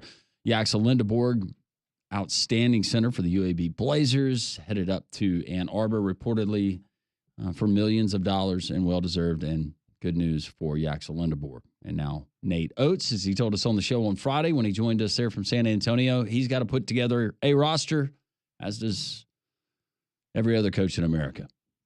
Right now, you want to know the look of how many players have entered the college basketball transfer portal. That would be a total of 877, according to our friends at On3. 210 have committed to a school. 0.57% have withdrawn from the portal. That's an interesting number because I know the first day that the portal opened, it was around 500 players that were entering immediately. And so that's clearly slowed down a lot since it first opened up, but still a lot of guys. It's a ton of dudes. I'm seeing where, golly, just a lot of movement in the SEC. The arms race continues. And if you're Bucky, you get out there and hit the ground running. Now, you're going to have Wade Taylor back, right? Just kidding. No, I think he would love to have him back. But I think he's gone. But yeah, they've had a couple guys go in the portal. I know Payne. He went to Maryland with Buzz. He followed him there. So, well, and gonna have a little bit of work to do in college. With station. any new system and you get new players, you're going to want to handpick guys. But especially with what Bucky likes to do, I would think that I don't know how many of those guys fit what he's actually wanting to have in place by the time the season starts. But could you imagine having to do it without the transfer portal? That'd be difficult. With just what you've got coming in, how much that's changed? Bucky's press conference is today at 3:00. Yeah. So we'll see if the milkmen are there. You think I'm they're gonna worried have to go that, hop on the PJ here in a second. You think Trev's like, hey, I'm kind of new to this place too. Let's have the milkman. Just hang on. I don't want to freak out our new coach. Are they going to do it out in front of the fountain? So where they swim? Yeah. I don't know. That'd be a good spot for it. If it's sunnier there than it is here. That's where they do their videos synced up to Taylor, right? Mm-hmm. Exactly. Mm-hmm. It'd be a great welcoming party for Bucky. He's like, oh my gosh, what have I gotten myself into? I tried to tell him. Going from a great Baptist university in Birmingham, Alabama, I'm going to dudes dressed up like milkmen. Like, what's going on here? I think the campus life will be drastically different than what he is Yeah, slightly. Been used to. Do they do? Sanford's a prettier campus. I'm telling you that right now. Sanford's campus is absolutely gorgeous. It is. Do they do midnight yells for basketball too, or is that just football? I have to ask John Mack. I have no idea. I don't know. Well, they're going to start him. Yep. Hopefully. It's Bucky time. You're supposed to have all the insight on this. Well, he's waiting for his people to tell him, and then he'll tell Paige, and then she'll tell me. Okay. Skip Holtz is going to be on the show Wednesday. His Stallions won on Friday night, 21-12 against Michigan. All time, the Stallions are 8-0 against the Panthers. Woo. Michigan has never beaten Birmingham. That's right. Giddy up. Never will. Mm-hmm. Alex Magoo got hurt on the first play. I don't know if we can help him, Landrum. I just don't. You and I performed miracles a couple years ago. Yeah. League MVP after he met with us privately. Well, you also have a personal bias in the quarterback room now. Yeah, Matt Corral. Hotty toddy. Hotty toddy. Matt Corral came in 198 yards passing, 1 touchdown. Deion Kane looked good. That was a nice touchdown he threw to Kane. You know, listen, NFL GMs, okay. I'm just really surprised Deion Kane is not playing in the NFL. Yeah, he had a good year last year. It's good for Birmingham, but I mean, he's talented. He's Clemson, right? 84 yards receiving, 1 touchdown. The most important number in that football game was the offensive line for Birmingham gave up 0 sacks. After giving up, what, 8, 9? 8. You gave up 8 in week 1, and you gave up none this week. So the Stallions come home. Home opener, Friday night. If Renegades. We just let's value the football a little bit more. If we're Corral, don't give it to the other team. Make them earn it. But I'm just glad we finally, with the Braves playing the way they were, I couldn't take another loss. Thank you, Skip. Guess the attendance for Birmingham and Michigan at Ford Field. It was Friday. What time was the game on Friday? Do you remember? 7 o'clock. 7 o'clock. 7 o'clock on a Friday night in Detroit, Michigan, in downtown. 9,887. Yeah, I was going to say 8,000. I was going to go like 7,000. 10,000. Okay. Memphis at DC. 17,000. You said 6? Yeah. 5? 17,000. 13. Okay. Okay. If it was at Memphis, it would have been like 500. Houston at Arlington. Ooh. There was a lot going on there. Does McLaren go to many Arlington games? Hasn't been yet. 4,300. 5,000. 6,000. 9,500. Okay. San Antonio at St. Louis. 30,000. Yeah, I was about to say 30. 25,000. 32,115. There you go, Pat. Best How many attendance in How the many XFL. championships have they never won? That's true. They didn't even play for one last year. No. Nope. Didn't even make it to the big game. They still got their potty mouth coach. Drops all those F-bombs. Whose son's the quarterback at Iowa State? That's right. Yep. Hey, Oh, St. I Louis is forgot on that. top of the world right now, man. They lead the league in XFL attendance. They have the second best offense in Major League Baseball. Yeah. Things are looking good. Oh, yeah. Yeah. How are the Blues doing? The Blues just, I believe, I could be wrong. I think they've won 12 in a row. Okay, there you go. The Rams are looking good for this upcoming season as well, so that'll help. That'll be a big boost for you guys. Oh. Good text coming in. What's their problem? 205-834-9450. Why won't you read them? I will. Going back to Bucky being introduced today as Texas A&M's new head basketball coach. Good for Bucky, but did anyone show him the midnight yells? Welcome to Aggie Land, big boy. In parentheses, Richard Simmons' voice. God rest his soul.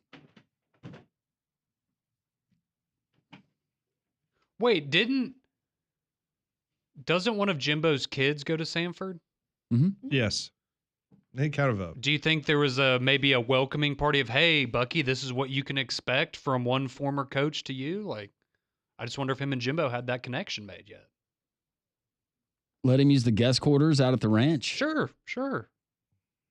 It's really nice. It's like a lodge in itself. Oh, yeah, it's great. BB here. Hey, BB.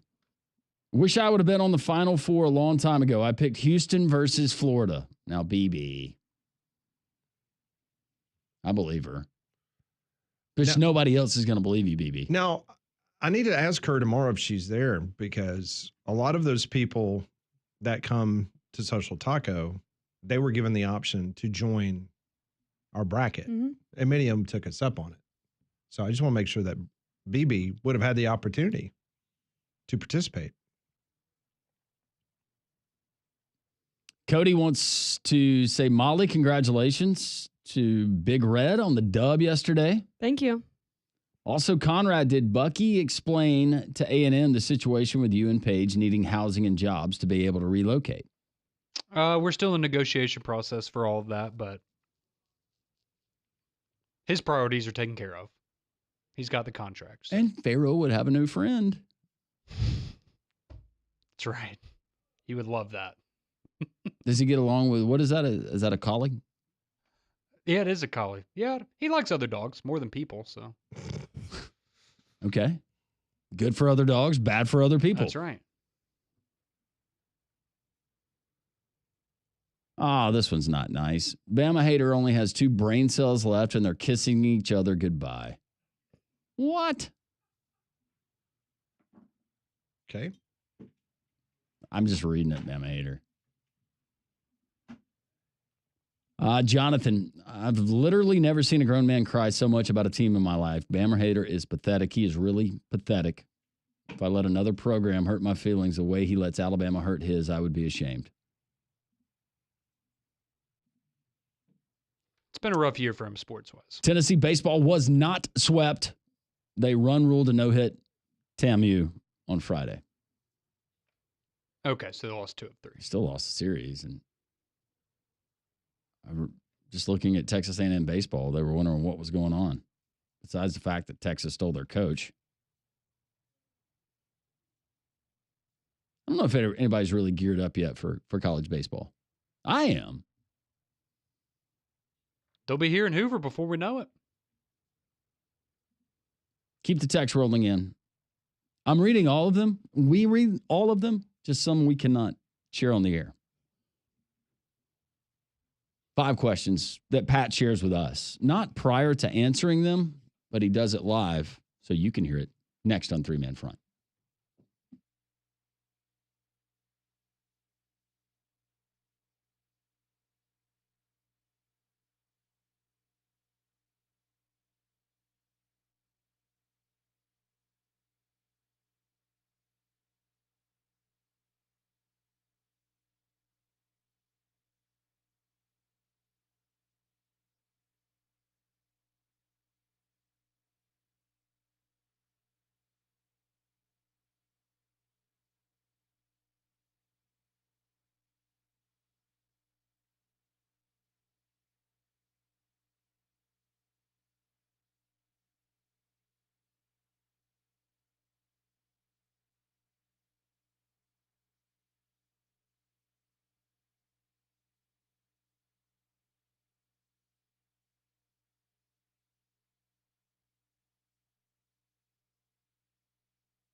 134, Jocks 94.5. We'll do some Pat Ponders coming up, brought to you by courtesy GMC and Trustful. Don't forget, we'll be live tomorrow at Social Taco. Join us from 10 until 2. And then we'll be at Twin Peaks in Hoover on Friday for day 2 of the Masters. I had a chance to hang out with Taylor and some of the great folks there from Social Taco this past weekend out in San Antonio. Well, right here, you've heard me talk about second-generation masonry for a long time. You got to make them your choice when you need concrete, cinder block, or stonework done.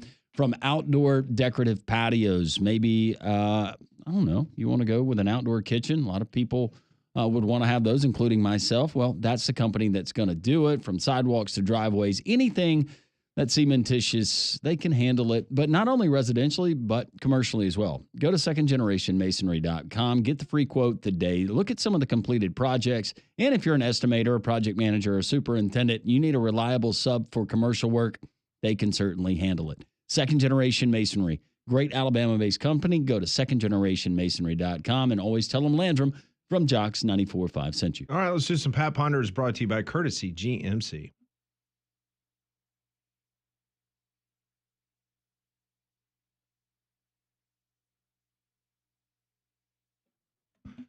Brought to you by courtesy GMC and Trustful. Go by and see them. Exit 32 off of I-459. Or, of course, you can visit them online at courtesybirmingham.com. Question number 1. Who was more disappointed this year? Alabama fans for not making the Final Four or Auburn fans not playing for the title tonight? Which one's more disappointed? I would say Alabama fans.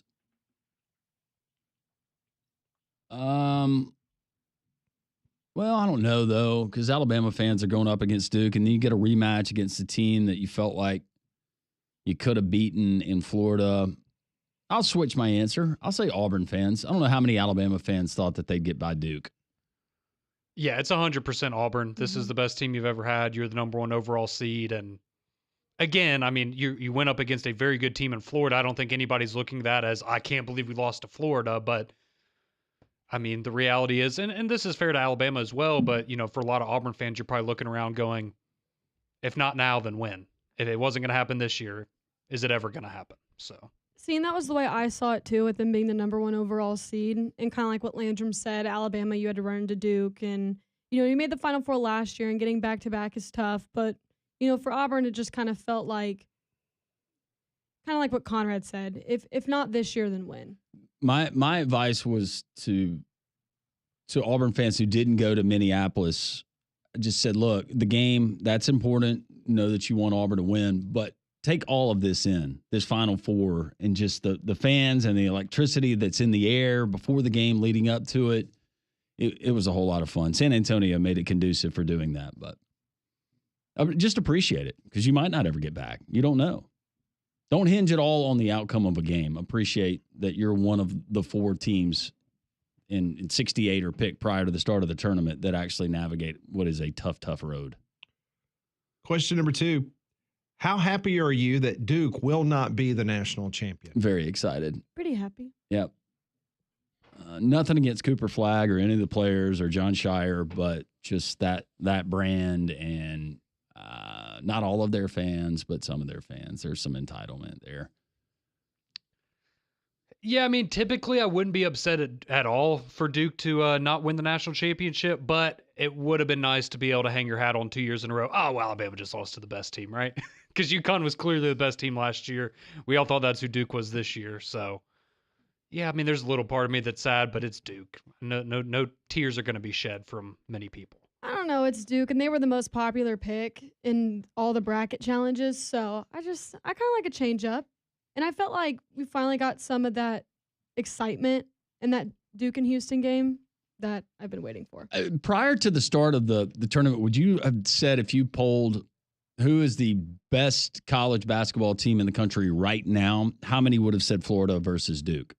Because it was the conversation was between those two entering the tournament. I would say to me it was more Florida than Duke. Florida. I think on a national scale, you would have still heard more Duke just because it's Duke, but especially here and us watching the SEC so much. Yeah, and that was wise that Florida was more battle tested. 100%. Right. Mm-hmm. Question number 3, speaking of Florida, if Todd Golden wins March Madness, where is he now in your SEC basketball coaching rankings?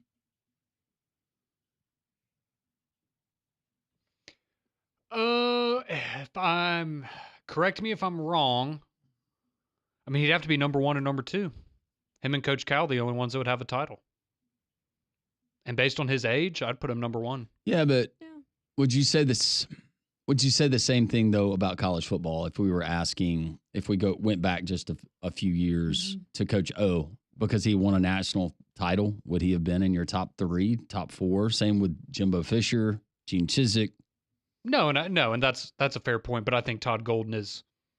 I know we're comparing basketball and football. I think Todd Golden is legitimately an elite coach. I do not think those guys were elite coaches. I'm not putting him at the top, even if he wins. I'm not going to put him as the number 1 coach in the SEC. Who would be your number 1 now? Can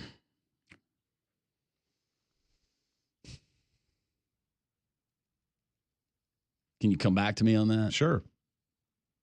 I'd probably put him top 3, maybe 4. But I'm with Landrum. I don't know if I would put him at number 1. So if he wins a national championship, he would not be number 1 in the league. Not to me, but so I'm not being ornery. I'm just asking, what would he need to do to be the number 1 coach in the league if he wins a national championship when Bruce Pearl is 0 for 2 and Nate Oates can't even get there? That's what I'm confused about. I'm trying to understand the rationale. The goal is to win a national championship every year, right? I'm with you, Pat. So why would you not put him number 1? Probably for me, it's more just lack of longevity, which he can't control. But 1 in 3 years is really impressive. Yeah. I don't know who right now I would name number 1. It'd be him just or Coach immediately. Cal. My immediate reaction was not. I would put Todd Golden 1, but he'd certainly be there on the top. Would you have Bruce Pearl or Nate Oates ahead of him? Yeah, but that's probably not fair. Just based on how long he's been there. And that's where I'm dinging him right now. It's just being his 3rd season at Florida, which makes what he's done even more impressive. I was about to say, it makes it more impressive, I would think. But sustainability. It's because he's from San Francisco, isn't it? Has nothing to do with that. They played at St. Mary's. Todd Tenderloin Golden.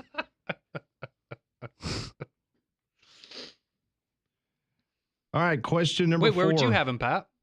If he wins the national championship? Yeah. The conversation would be either him or Coach Cal. And that's strictly based on the fact that your number 1 goal is to win a national championship. And those would be the 2 coaches that have climbed the mountain and planted the flag as the national champion. Well, and our opinions changed, at least mine did, fairly significantly of Ryan Day after finally winning a national championship. Yeah. It changes the narrative a little I still do. But you still have yeah. But to your point earlier, I wouldn't say Ryan Day's the best coach in college football right now, even though he just won a title. But there are also other people that have won titles. So. Ryan Day, I'd say he can't beat your rival. Great beard, though. Not real, but Todd Golden lost to Georgia on the road this year. Hard to believe that basketball team lost against that basketball I know, team. now they might win a national championship. Right? It's crazy. Question number 4. Did the success of Caitlin Clark and Angel Reese last year make you tune in more to this year's women's basketball tournament? No. It did for me. Yeah. I watched it, yeah. Totally. You watched more of it this year. Oh, no. Last year. Sorry. I watched more last year. No, the question than this was, year. because of their success last year, did you watch more this year? I misheard that. Nope. I know. No, it did not. I thought, never mind. You know where I was going with that. Yeah, no, it did not. I was just wanting to clarify. Yes. Just wanted to, it did not. I watched about the same. about the same? Yeah. All right, 5th and final question on this Monday. It appears, based on multiple reports this weekend, that Jalen Milroe has been invited to Green Bay in the NFL draft. Will Milroe become the Will Levis of this year's draft, waiting until day 2 before being drafted? I like to think that either him or his people are smart enough to not accept that invitation unless they are 95+%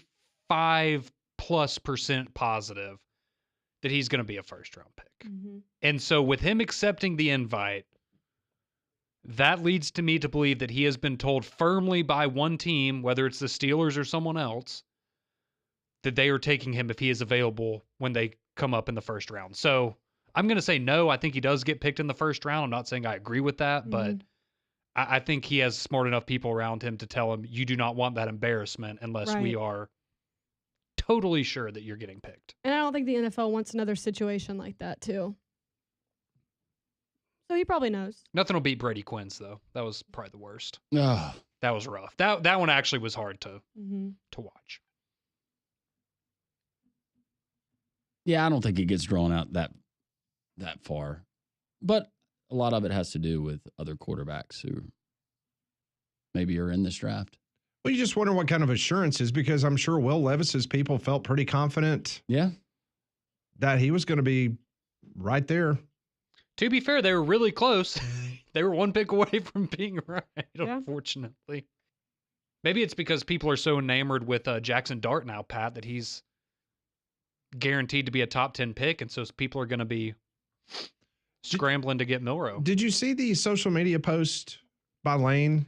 With him and Jackson and, I guess... Is that Lane's new friend? Is that not his ex-wife? I don't think that was Layla. I did see the picture. Maybe that's a friend of Jackson Dart's. I don't know. No, because I think he's not Zach Wilson. I think she had her hand on Lane's back, if I'm not mistaken. Can't keep up with Lane, man. I didn't know if it was a new yoga person or... I did see that pic. I meant to send it to you over the weekend because I was like, this is... Oh, I saw it. It's not like inappropriate. It's just like kind of bizarre. No, it wasn't inappropriate. No, it was at just all. like, oh, that's random. I'm just talking about how Jackson just got through with another great workout and had Lane. Are you looking at it now? I am. Probably an instructor. Does she got her, or is her hand on his back? That's what I thought. Yes. Maybe she's spotting him. Spotting Lane? Yeah. That's not the old yoga instructor, is it? I thought the old one was the blonde. last one. The other one was blonde. Well, she's blonde. Yeah, this one's blonde. Yeah. Oh, this is a different one. Yeah. He has a... Yeah, a type. He has a type. Yeah, he does. He certainly does. Well, I'm glad to know that they're still have a good relationship. That's not Layla, is it? No. I don't think it so. is. I don't think that's Layla. Layla does not look 28. No. Yeah. What is that? What is that they're sitting on? How does that train you, Molly? You know? That's a reformer Pilates machine. Oh. Mm-hmm. So Lane Kiffin's doing Pilates now. Is that what we're getting out of this? That's why he looks so good. He does look like he's in pretty good shape. I'm not going to do Pilates. Wait a minute. Oh, yeah. I'll be there early. Yeah. Speaking of coaches' pictures, though, did you see Steve Sarkisian and his wife had their child this weekend? Posted a very beautiful picture. I'm confused about that, too. It was a nice picture. No, congratulations. But I was under the understanding that they had divorced. Yeah. I don't. Did they? Listen, I just try to keep up with the poll monkey. I can't keep up with Steve Sarkisian. I don't know. Between Coach Banks and the poll monkey, it's a lot to cover with Texas football right now. Well, everything's bigger in Texas, Pat. Yeah, well, for the sake of the child, I really hope they're still together.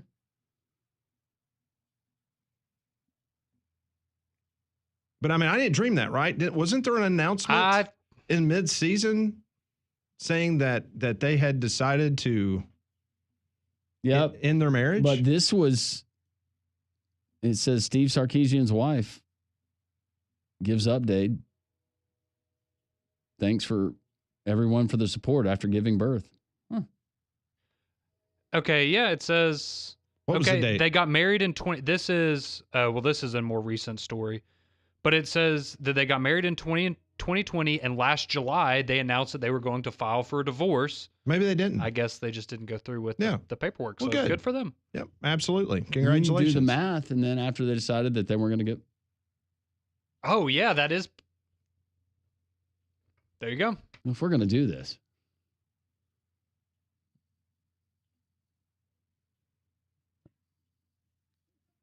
That's today's Pat If things are Ponders. rocky, I've heard that having a child together makes things easier.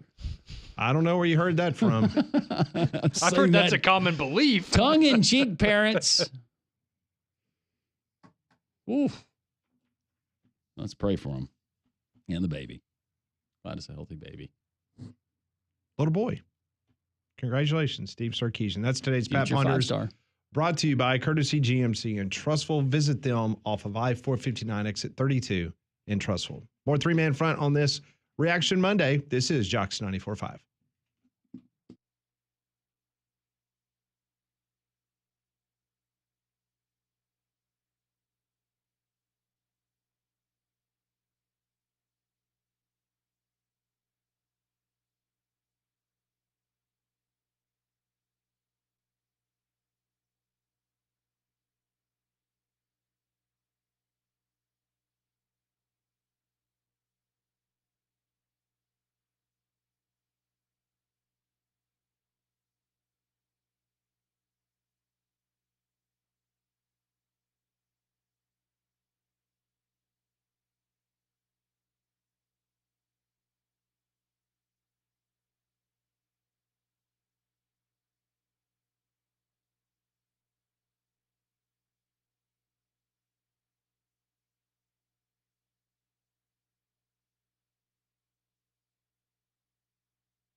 You know, we've had some rain over the last couple of days, and water can find its way into your crawl space, bringing dangerous mold, mildew, and wood rot. But APS can protect your home's foundation by giving them a call today at 205-951-9717.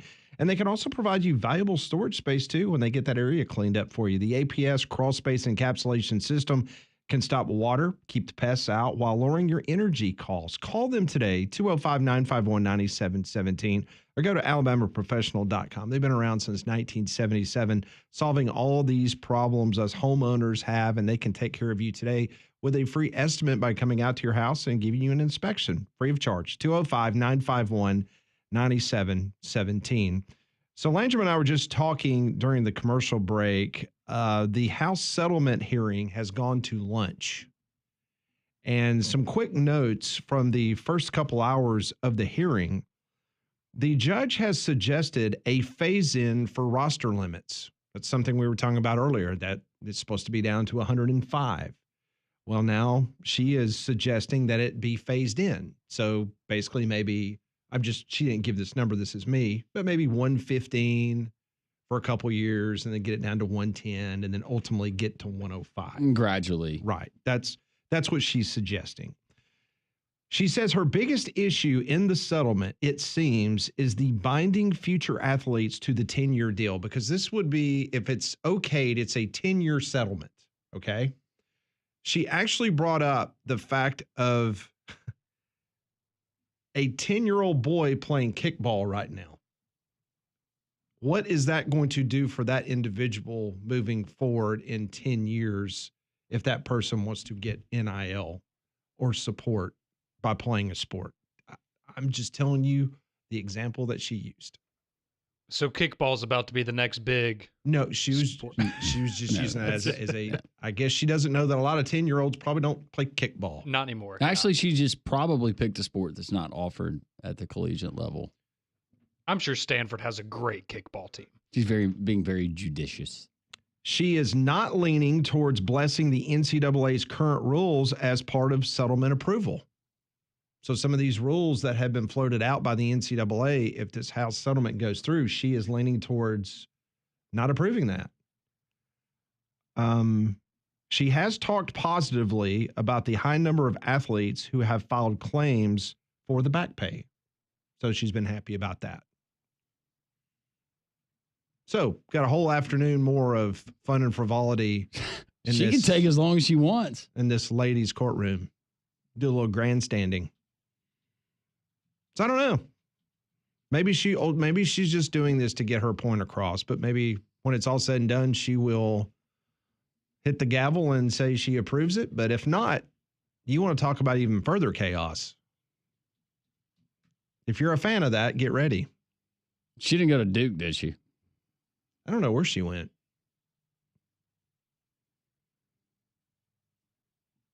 We'll be live at Social Taco tomorrow. Please come out and join us. We always enjoy the opportunity to have lunch and talk sports with you live on location. For Molly Conrad, good to have Landrum back from San Antonio. I'm Pat Smith. Have a great afternoon. Paul Feinbaum is next. She went to Cal Berkeley. Oh, imagine that.